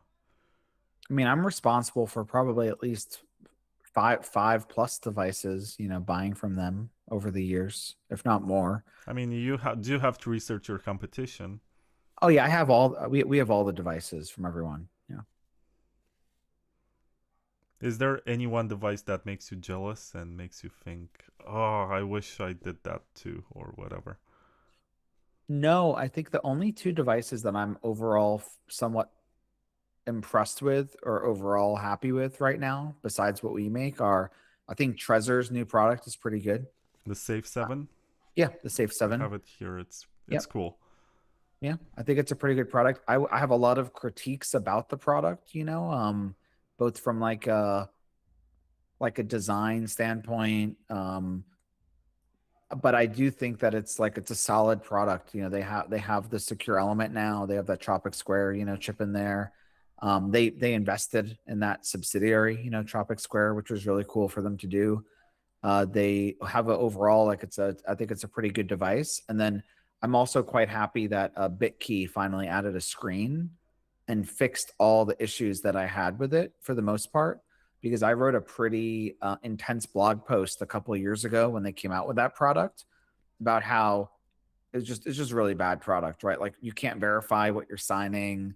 Everything went to the server, so the server could see every transaction and your balance and everything like that. So I had privacy concerns. I had concerns with the lack of screen. And my understanding is that they've resolved all those now. So now it has a screen. They've also done some privacy stuff on the multi-sig side where their server can't see, what you're signing. I still don't like that you can't see the seed words. You have the lock-in. You're kind of stuck with them, right? There's no portability out of that ecosystem if you get that product, but they've resolved all my concerns, my major concerns with it. So if it was like gun to my head and if Foundation didn't exist and I had to point someone to, something else, I think both of those have done a pretty good job. I think most of the stuff out there is pretty bad though. Yeah, but I'm very critical of the other devices, as you know.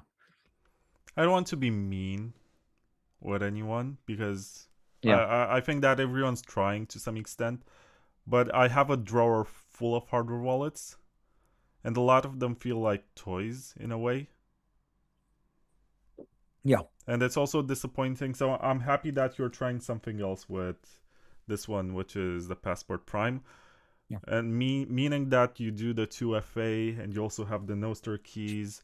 And of course, you have the nice UX and whatever, but I can get by with anything. I'm not that picky when it comes to UX. I just want features. And I'm happy that this one has stuff that I cannot do with other devices. Or maybe that I can do. I do remember with the first Trezor that I was using it as a 2FA. Remember they had the Google Chrome Password Manager extension as well? Oh yeah, I remember when they had no app and you had to open the Mhm. browser. Yep. It Yep. was a progressive web app, I think. Yeah. Yep. And I used them back then as well. And so I remember when they also deprecated that because I had stuff stored in there like passwords and such from the Trezor. I was never a big Ledger user. I was mostly a Trezor user, even though I had, both of them. But I think that what we're aiming for is like we're not directly compete. Like if you put us against BitKey or us against Trezor, right? Like we're not playing in the same game anymore. Like we're not competing over the same thing. Foundation is trying to leapfrog Ledger and YubiKey or Yubico is the name of the company, right? We're trying to make it where you can roll up all your important stuff into one device. Another thing we have in here, which I don't think we mentioned today, is there's 50 gigabytes of encrypted storage that you can use as like an encrypted flash drive that only works when you unlock the device. So we're trying to roll up together all these different categories that would usually be separate devices or separate services, and trying to make it an open platform for developers to build apps on, so that whatever idea you have for cold storage, whether that's Bitcoin or crypto related.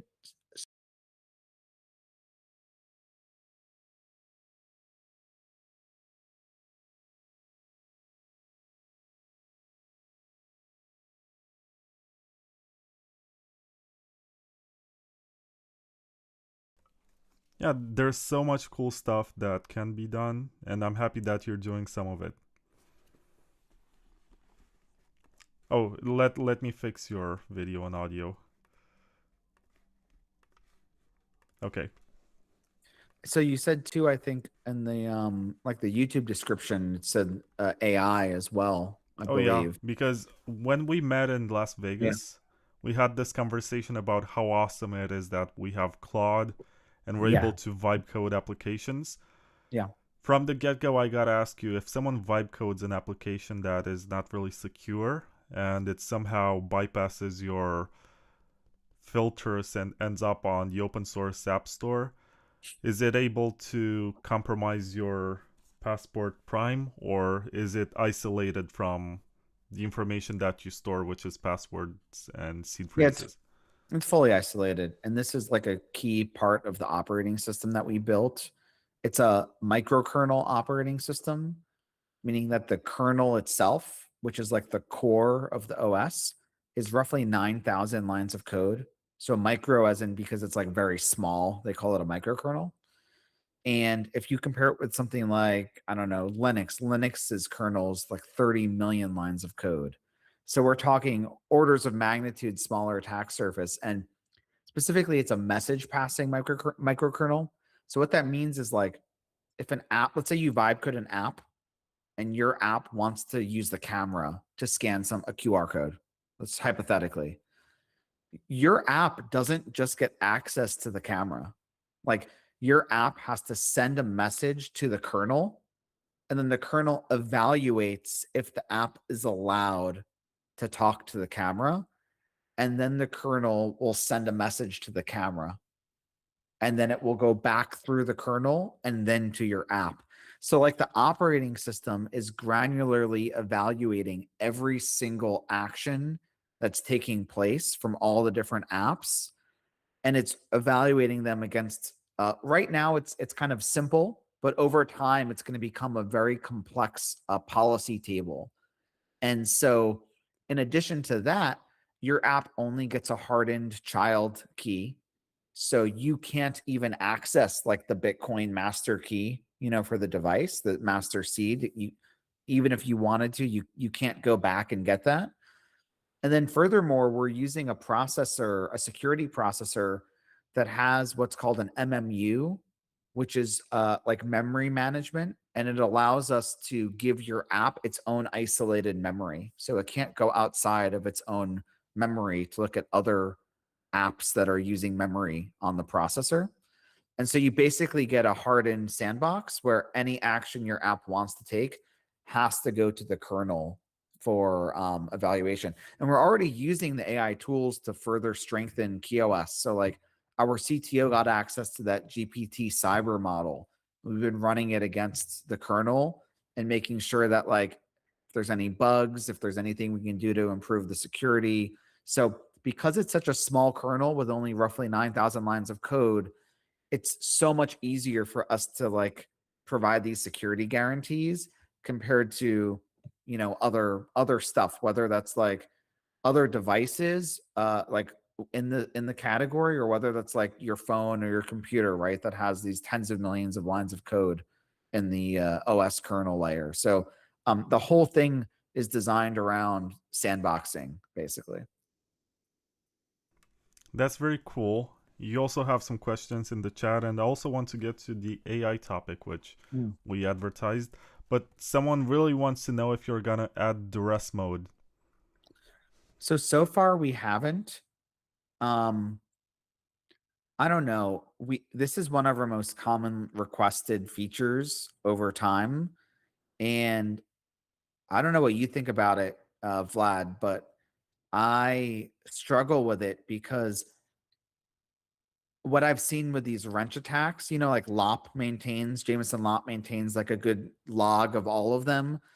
And typically it's an educated attacker that knows that the person has a specific amount of crypto and typically is somewhat familiar with like the device or devices that in which they use to store them, right? Is familiar with the different types of hardware wallets. And so if they know from some insider in an exchange, or like the French tax authority, which has been the big problem, right? Someone was like selling data of like French crypto users to like to criminal organizations in France. So if they come and they put a gun to your head and they know that your device has a duress mode, I would be very worried that they might not believe you that you didn't use the duress mode. So like if you really start to game plan out exactly how that interaction would go, I'm not sure duress.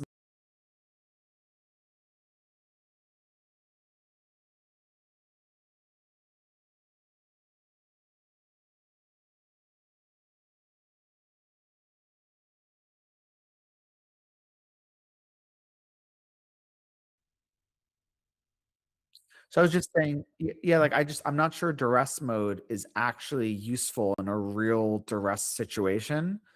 And I would recommend generally like a passphrase for plausible deniability, as opposed to having like an actual duress pin that would wipe the device, or that would show like a different wallet, you know, like with a different amount of funds on it. I don't think it actually works in a true duress situation, like gun to your head.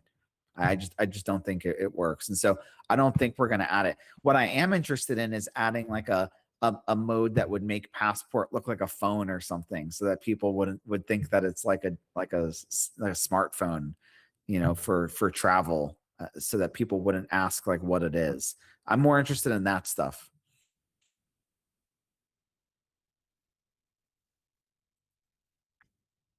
It was not recorded. That's actually smart because it gives people some deniability, and you just travel with this, and people look at it like, oh, it's just a weird little phone.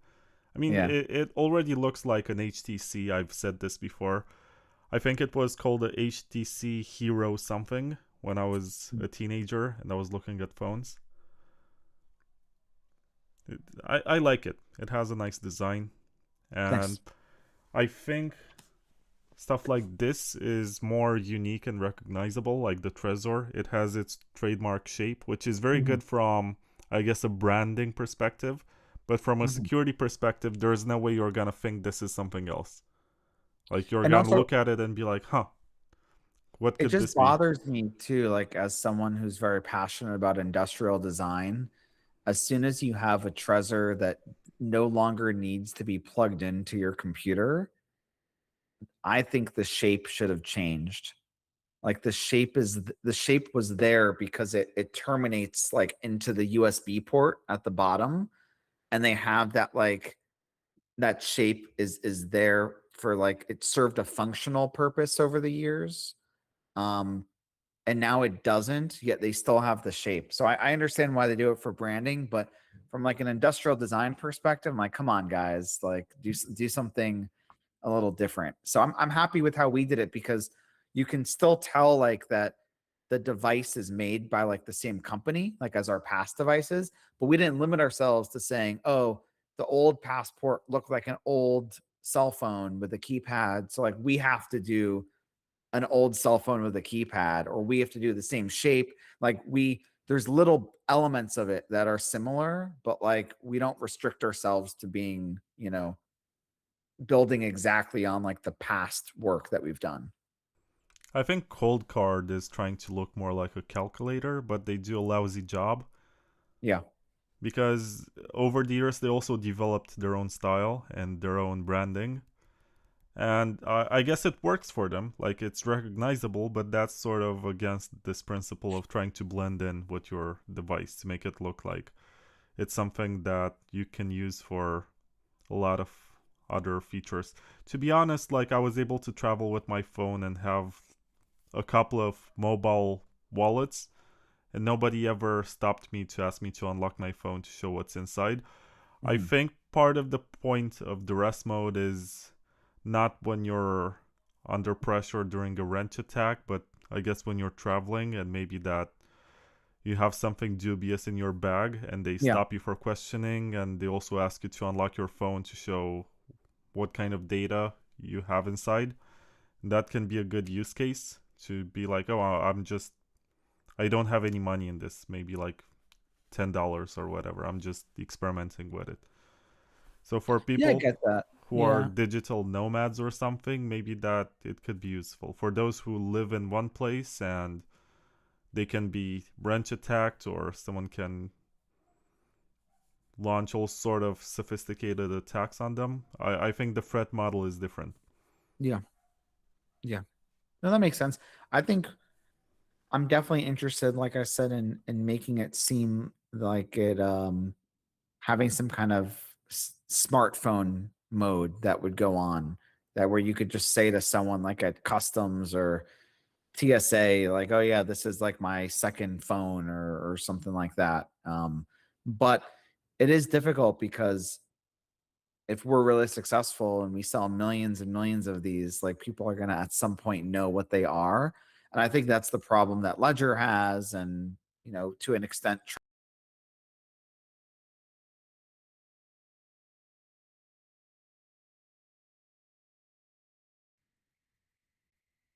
Yeah, I mean, just the problem is that they're they've sold enough devices, especially Ledger, that people know what they are, right? There's been Ledger devices in like TV shows and movies.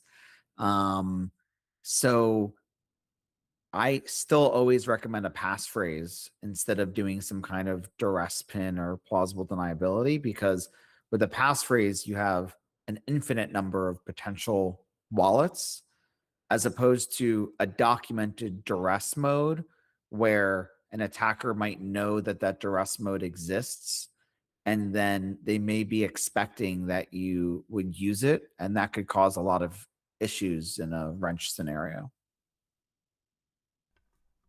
Yeah, something that people need to understand is that there is no 100% secure setup and there is no procedure that works for everyone. Like you need to figure this out for yourself. How you need to store your keys, how you need to secure them, what is safe, what is good enough. But to be honest, like I've heard about a lot of people who forgot their passphrases or whatever, or they were Yeah. not able to, or stories like they were on the last attempt to unlock their device before it resets and they did not store their seed phrase or whatever and they lost their money. Right. But I did not hear about anyone losing funds from a mobile wallet.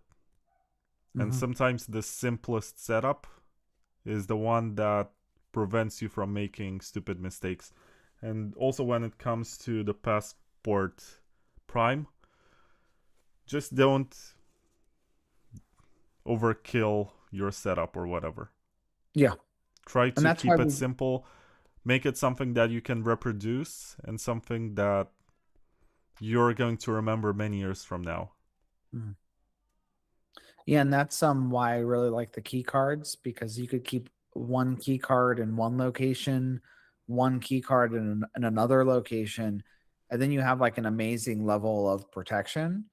And then you also have that third Shamir share stored on the phone, but backed up to iCloud keychain, fully encrypted, so that even if you lose your phone, as long as you could get back into your iCloud account and like restore your phone, then you also restore that Shamir share. And I really like that model. I think there's a lot of work that we can do to make the backup stuff better, and we will do it. But I think like what we did with Passport with the key cards for a normal person is a really it's a great way to quickly set up the device and also make sure that that they're not going to make some kind of mistake by not, saving something correctly or doing some kind of complicated setup. Now, if you do go into your settings on the device, you can always back up the seed if you want to. Like, you can view the seed, you can back it up, you can write it down. So we don't stop you from doing that. It's just kind of like the default setup. Also, if you chose advanced when you were doing the setup, you would have had the option to write down the seed words instead of doing the key cards. Yeah, and that's important. Going back to the topic of AI, I know it's very easy nowadays to code applications.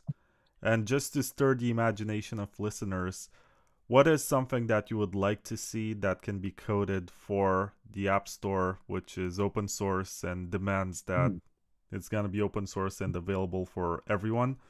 Yeah. And every Passport Prime user to be able to download. Yeah, so a couple things. One is I think there's some really interesting opportunities around integrating with the different password managers or even like building your own. And so Bitcoin Q&A in our team did that as a proof of concept. He made a Chrome extension where you could have the passwords stored on Passport Prime, then just fill them on your computer. So there's a lot of opportunities for those kinds of apps, like all the different types of security you might use. Like there could be one for like PGP type signing, or GPG stuff, SSH type stuff, password management. Maybe even someone could code an app that would allow you to like unlock your Mac, Windows, or Linux computer from your Passport, which would be really cool. So you can like use that to secure all your other stuff. Obviously, I'm interested in integrations with all the different crypto apps and services, but those will probably have to be more like first party, working with different app developers like Cake. But I think there's a huge opportunity to also build out apps that allow you to integrate with the AI tools that you might be using. And so I vibe coded something that allowed MCP credentials to be stored like on device instead of being stored on your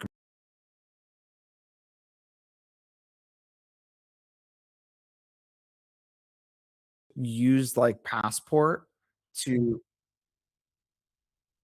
yeah. And I think there's some awesome opportunities to um, use Passport to approve AI actions. So that's one of the things that we're working towards as well over the coming months. But there's so many different cool AI apps. I think we're going to also be leaning on the community to build some of them for, and because there's so many different integrations we can do.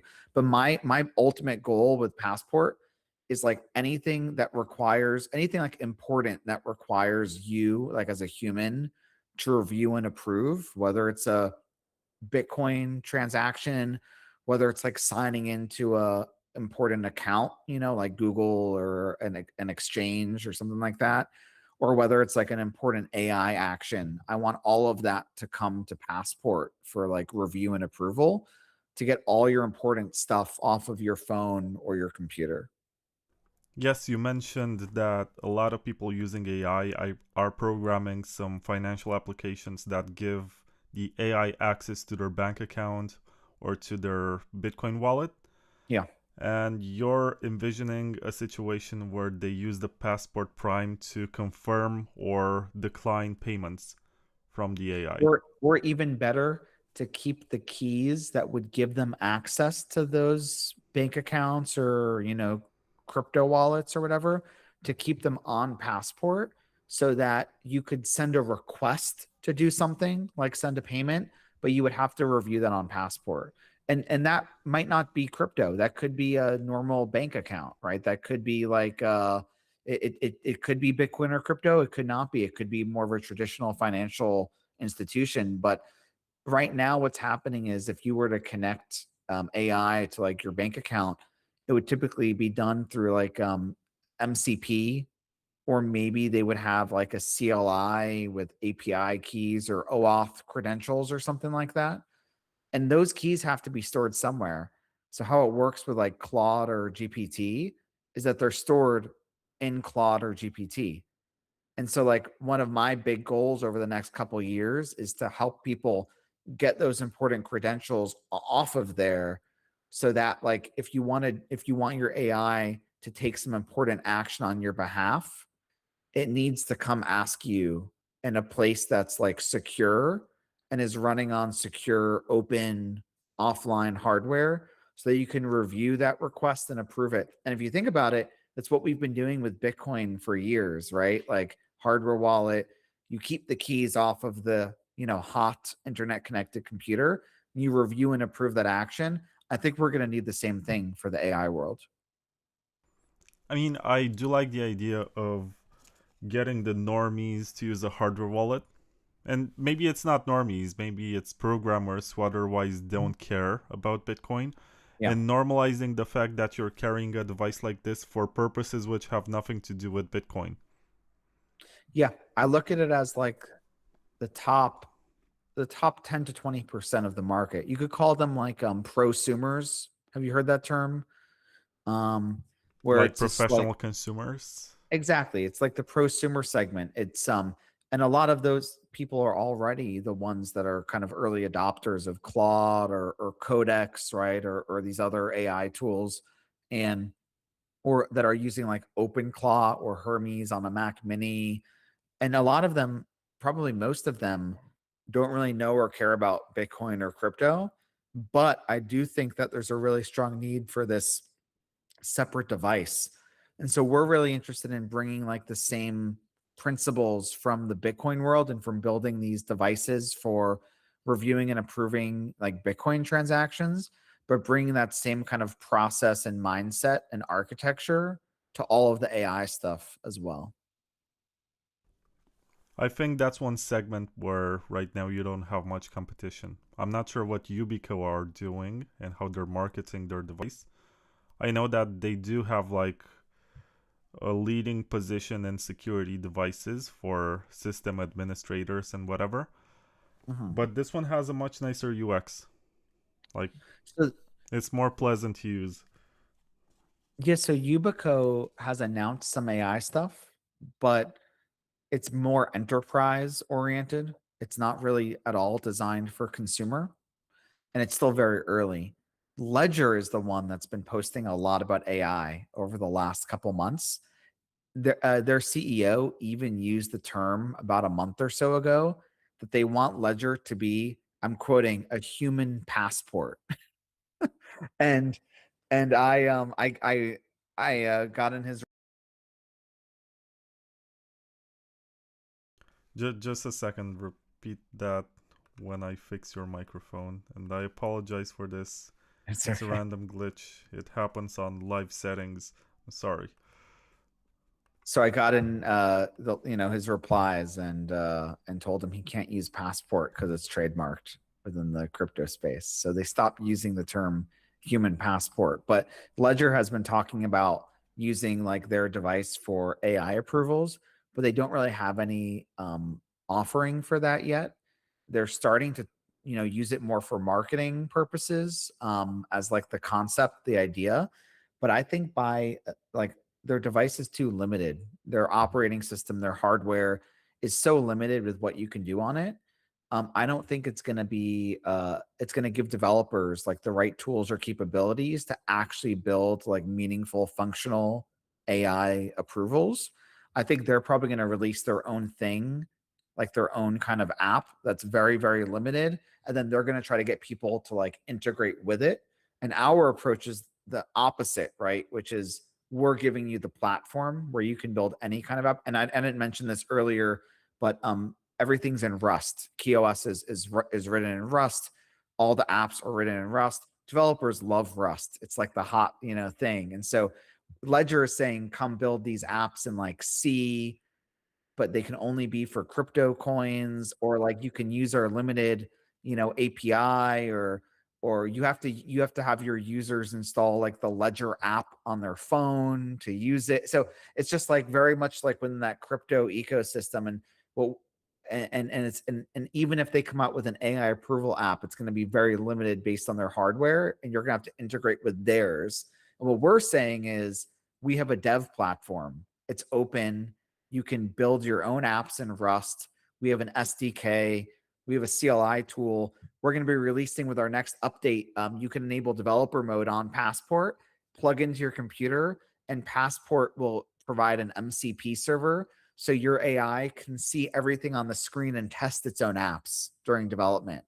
And so like we have like this next gen suite of like, this is how you build a great, or this is how you make a great SDK that developers actually want to use and build on.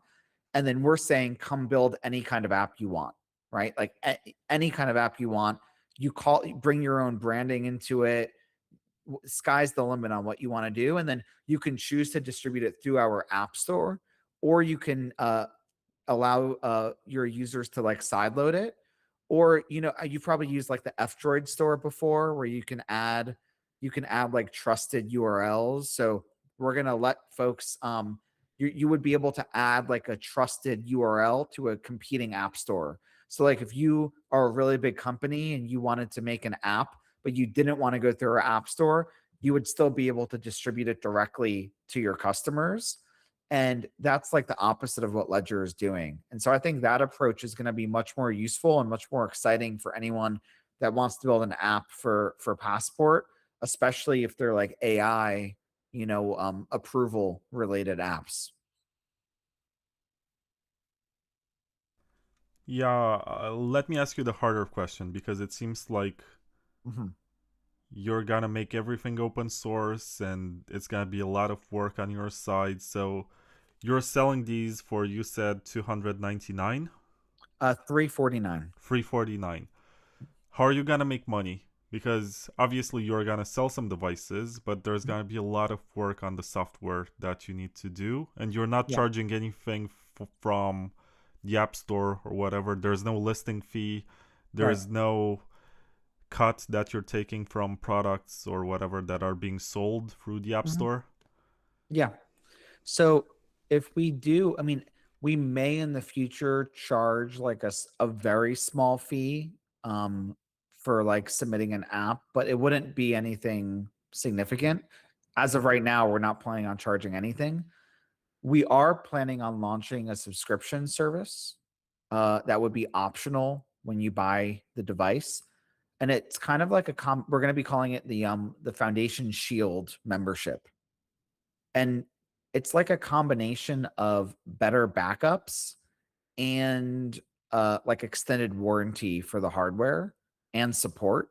And so right now, as you saw, like the device did a backup of itself automatically, and then you tapped backup now to prompt like an additional backup, but that overwrites the previous backup. And so what we're going to offer is we're going to offer like an extended backup service that also gives you like more storage space, where you'd be able to back up the actual contents of the files in the Files app as well. So we would give you like, you know, gigabytes worth of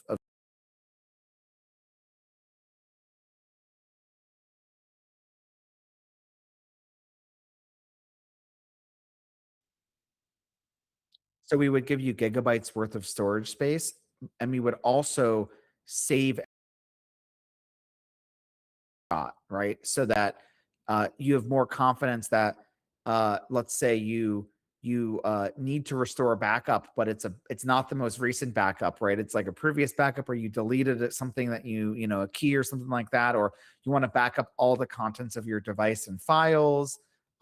We're going to have this optional service that makes the backup experience like way better than the standard backup experience. And we're also going to double the warranty of the device. We're going to have like an express replacement shipping for free in case, you know, you lose or break it. And then we're going to also have some extra support options. We're going to charge like $5 a month for that optional service. And so I think a lot of people will do it because the backups are just like so important here. And like me, like I want to make sure that all my backups are there.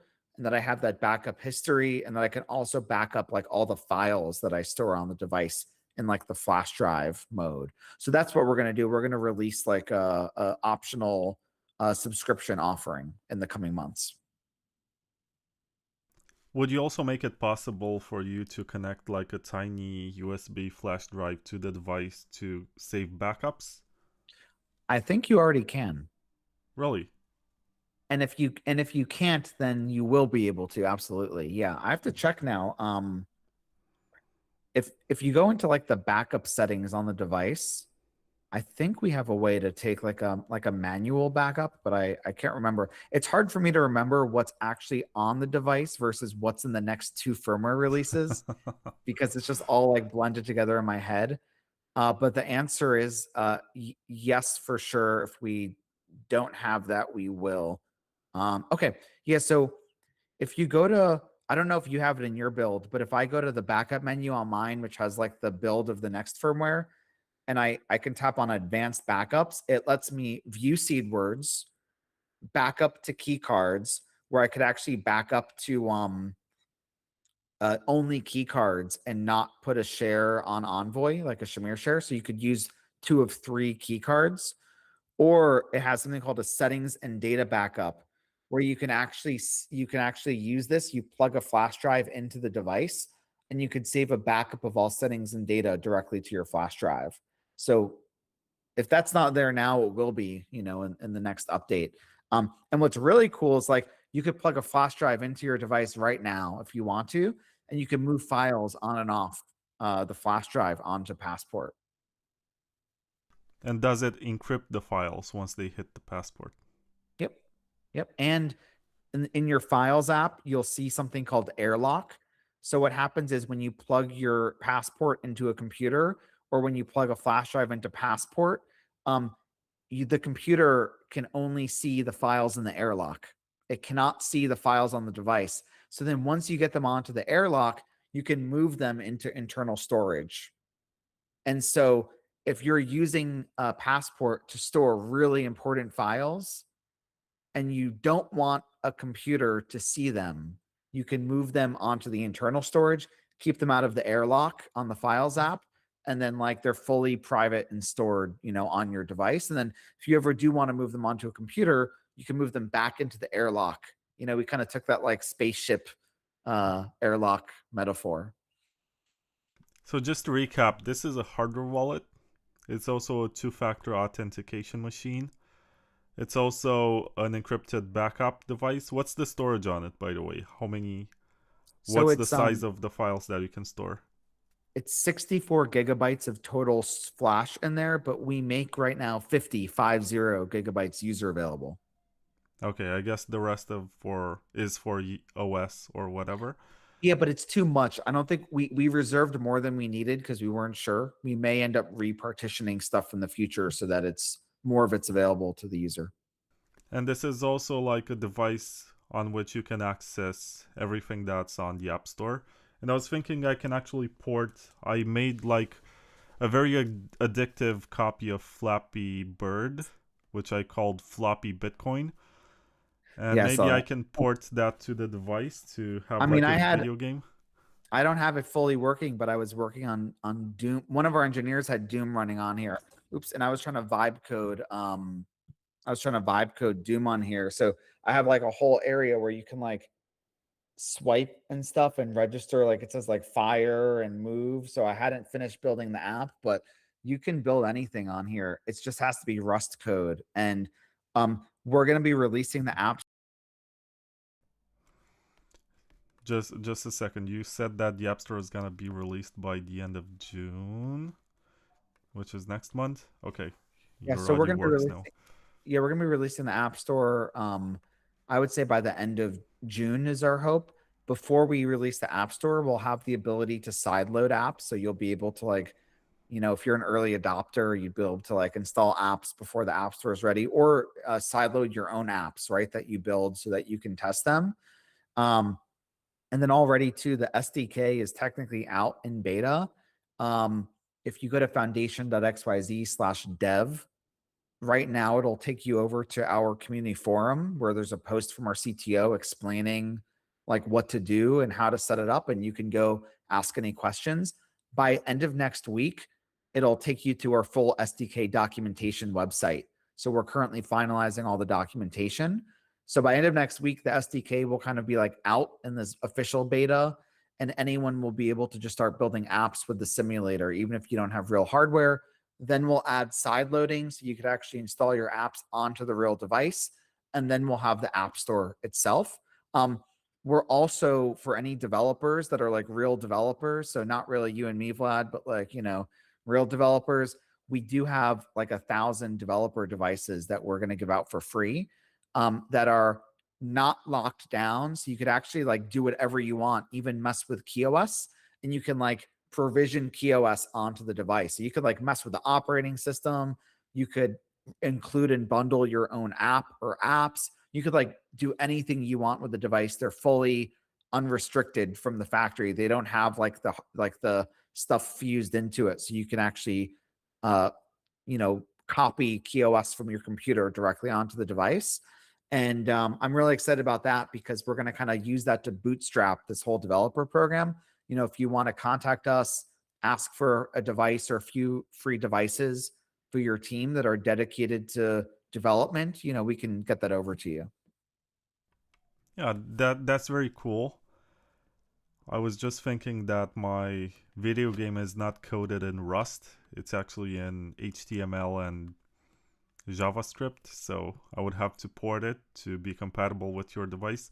But I'm Yeah. gonna try it just for the sake of it. Who You knows? just you use Codex, right? Just tell it exactly what you want. Give it a goal to get it running on on KeyOS. And then what you can do, which is great, is that if you give it the if you have it set up the SDK in simulator, you can just give it like the screenshot or copy paste what we posted in our community forum, and it will go do all that stuff, and it will end up just giving you and opening up. It'll open up the simulator for you, and it'll have everything ready to go.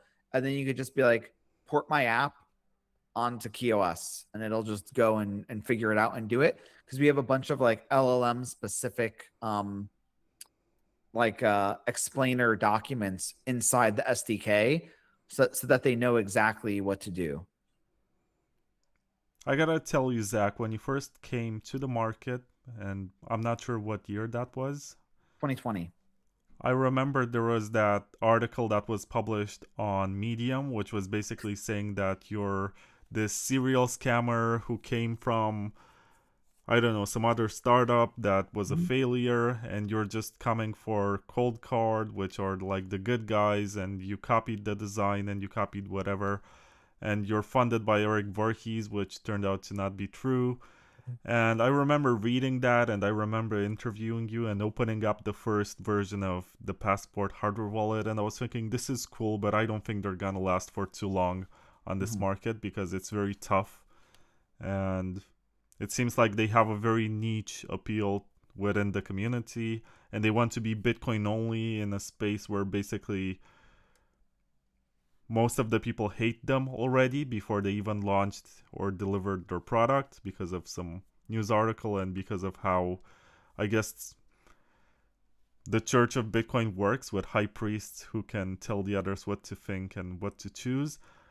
I'm very happy that you survived on this market, and I'm also impressed that we were able to talk about basically a hardware wallet without the usual hardware wallet talking points, which are, oh, you should always withdraw your coins from exchanges. This is why self-custody is important. This and that, and BIP39 and whatever. Like, we skipped the basics and we talked about stuff that's actually exciting and interesting. And I want to congratulate you for getting to this point because I know it wasn't easy. And I know how tough the market is.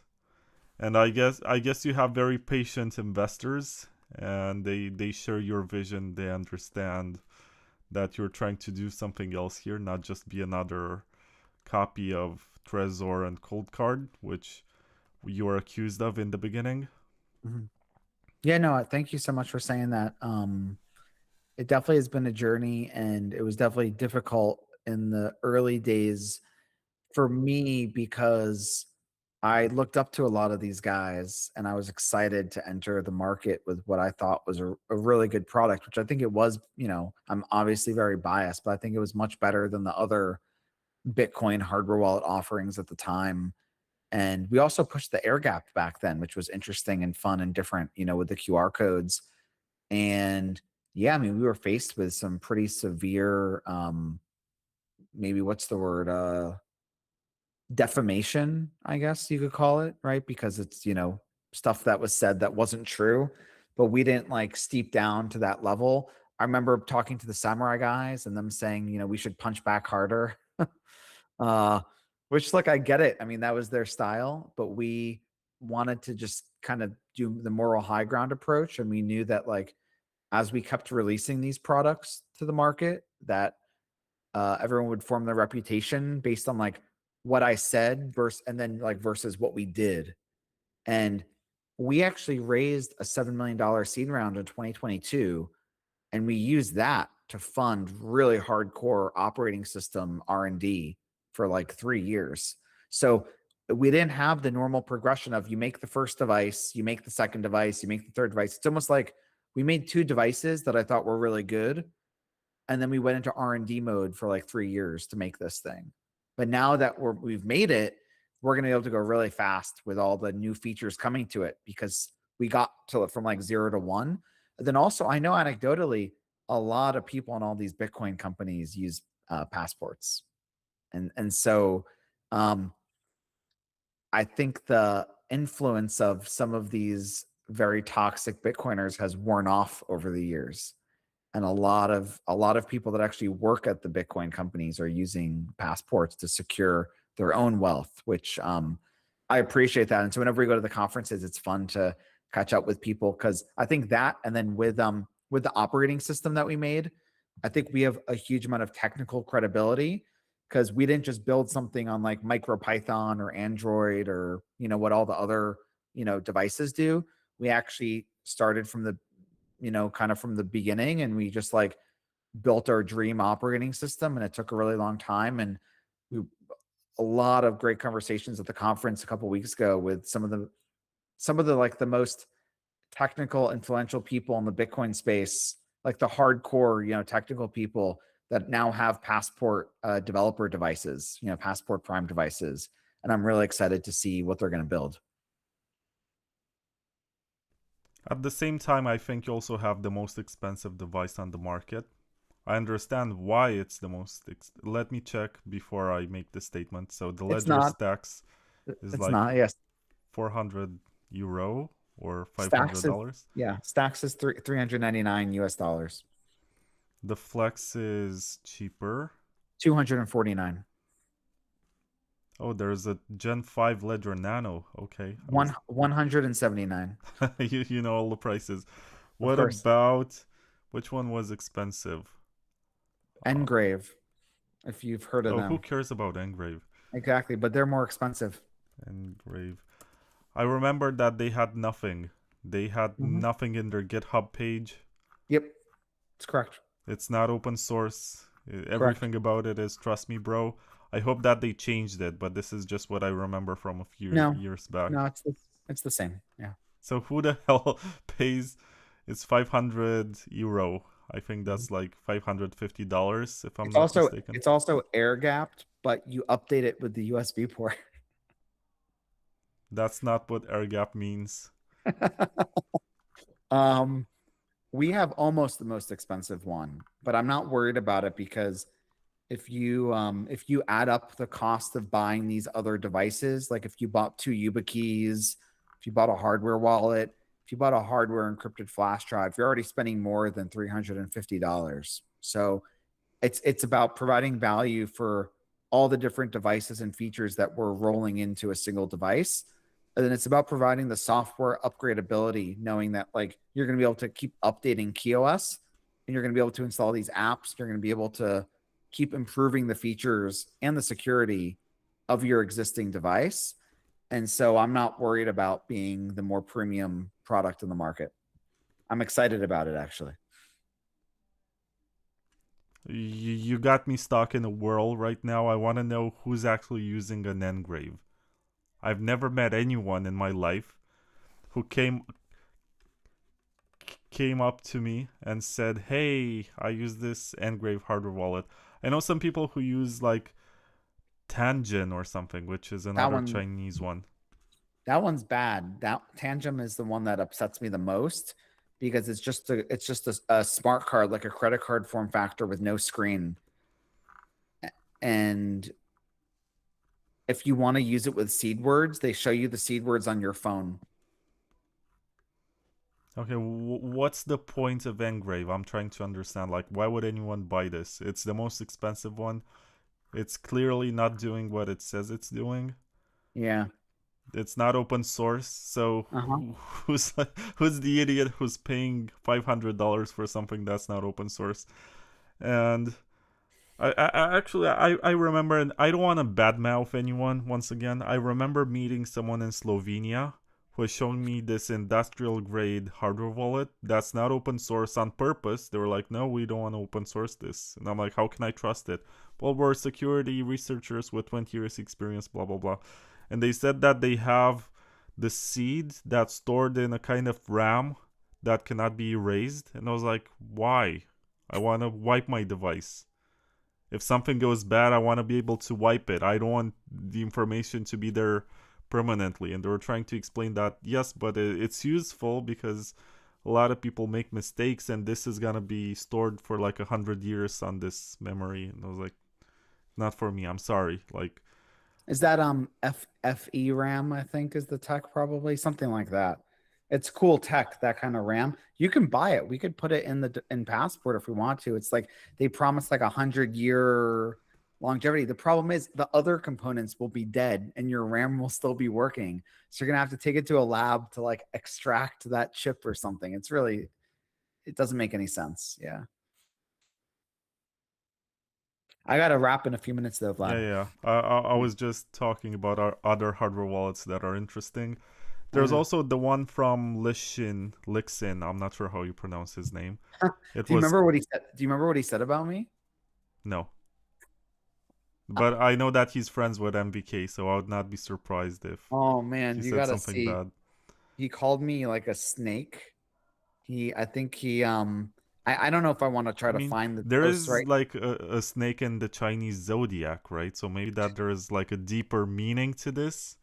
I think he blocked me. It's so you're thinking it used to be called Kobo, COBO, Yeah, yeah. and then Now it's they Keystone. spun out to Keystone. And I pointed out to them that their firmware was not actually open source because so the Keystone firmware, to their credit, is now open source. But there was a long period of time where it was completely not open source, where they ran around saying we're open source. And then you go on their GitHub and it was the previous version when it was Kobo, it was running Android. It was a multi-gigabyte Android operating system, and it had a giant blob, like a giant closed source blob included as part of it. And they were telling everyone that they were open source, and I was really pissed off. So I let them know, and then after that, he doesn't really like me anymore. I don't know. He's nice with me. I'm not gonna try to destroy any relationship or burn any bridge, but I don't know. You should search the two of our names or our handles in on X and see what he said. It's pretty great. Yeah. But anyway, I- his yeah. product is also with a touch screen and a battery, and it does share some similarities with your new design, except for the open source part, except for the Rust development. And If I recall, it's running free RTOS, which is one of these operating systems, which is fine. It's like an open source operating system. Much larger, I think, attack surface than like a MicroPython, but less than Linux. I mean, it's fine that they're doing it, but I don't think they're doing in my opinion, they're not doing anything interesting. And it's just made in China hardware, and it is air gapped technically, and you can't build anything for it. That's the big difference, right? With all these hardware wallets and devices, like you're stuck with whatever they give you. They want you to use their app so that they can make money from the swaps. You can't build anything on it. You can't customize it. It's just it's like a widget. It's like a single purpose. Like you buy it and it like does that one thing. And like that's okay, but that's not what we're trying to do anymore. So Just a second, let me fix your audio once again. Okay.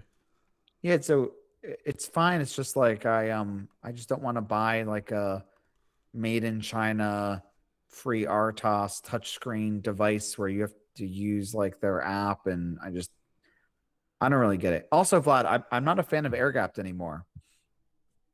Interesting. Why? I do remember, so there was an article from the Bitbox research team where they were trying to argue why air gap is mostly security theater. Yeah. Yeah, I mean, and we built it, right? We were the ones that like were the first one. We were the first ones to do a consumer air gapped wallet that wasn't like a dev kit. The Spectre DIY guys, did the dev kit initially, and then we kind of commercialized it as it's and worked with Blockchain Commons to help push that standard that they have for the animated QR codes. And one is like the UX issues. People who have never used it before, they don't know which device to hold and what to do. Like you scan from your hardware wallet, then you scan from your phone. So there's like we did a lot of in-person stuff, and folks had no idea like what to scan on what. And then the other issue is like the devices don't know what the other one's doing. So your phone doesn't know, like you don't, like if you're setting up the device for the first time, you have no sense of, like your phone doesn't know what's happening on Passport. Passport doesn't know what's happening on your phone. You could see how you just did the setup for Passport Prime and they were all in sync, right? The entire process. And then also QR codes are not human readable. So who knows what's in the QR code if you have a compromised device? I mean, I can't look and read a QR code. I don't know what's in it. So I'm not saying I don't like air gapped in general. I'm just saying that I really like how we built our encryption protocol on top of Bluetooth, where we get to like use the benefits of the Bluetooth stack, but we are not relying on the encryption of the Bluetooth stack. And I think that's an overall better trade-off of security and UX. And so that's why we made the decision to, and I don't think this was a more recent decision. We made the decision to stop selling more of the previous gen passports, Passport Core. We're done selling those. We're not making more of them. We're all in on Passport Prime and on our Quantum Link encrypted Bluetooth protocol. That's ballsy. I mean, I respect it. Yeah. I think most companies want to sell their old stock, and they find ways to do it. They're like, oh, here's a promotion, here's a giveaway. You guys decided to go all in with the new design. Yeah, we sold, and we had a few months where we were sold out completely because we sold out of Passport Core. We were not yet ready to ship Passport Prime. So we just kind of, we thought about making more Passport Cores, and we ended up just deciding to wait because we knew that this product was like so much better for most people.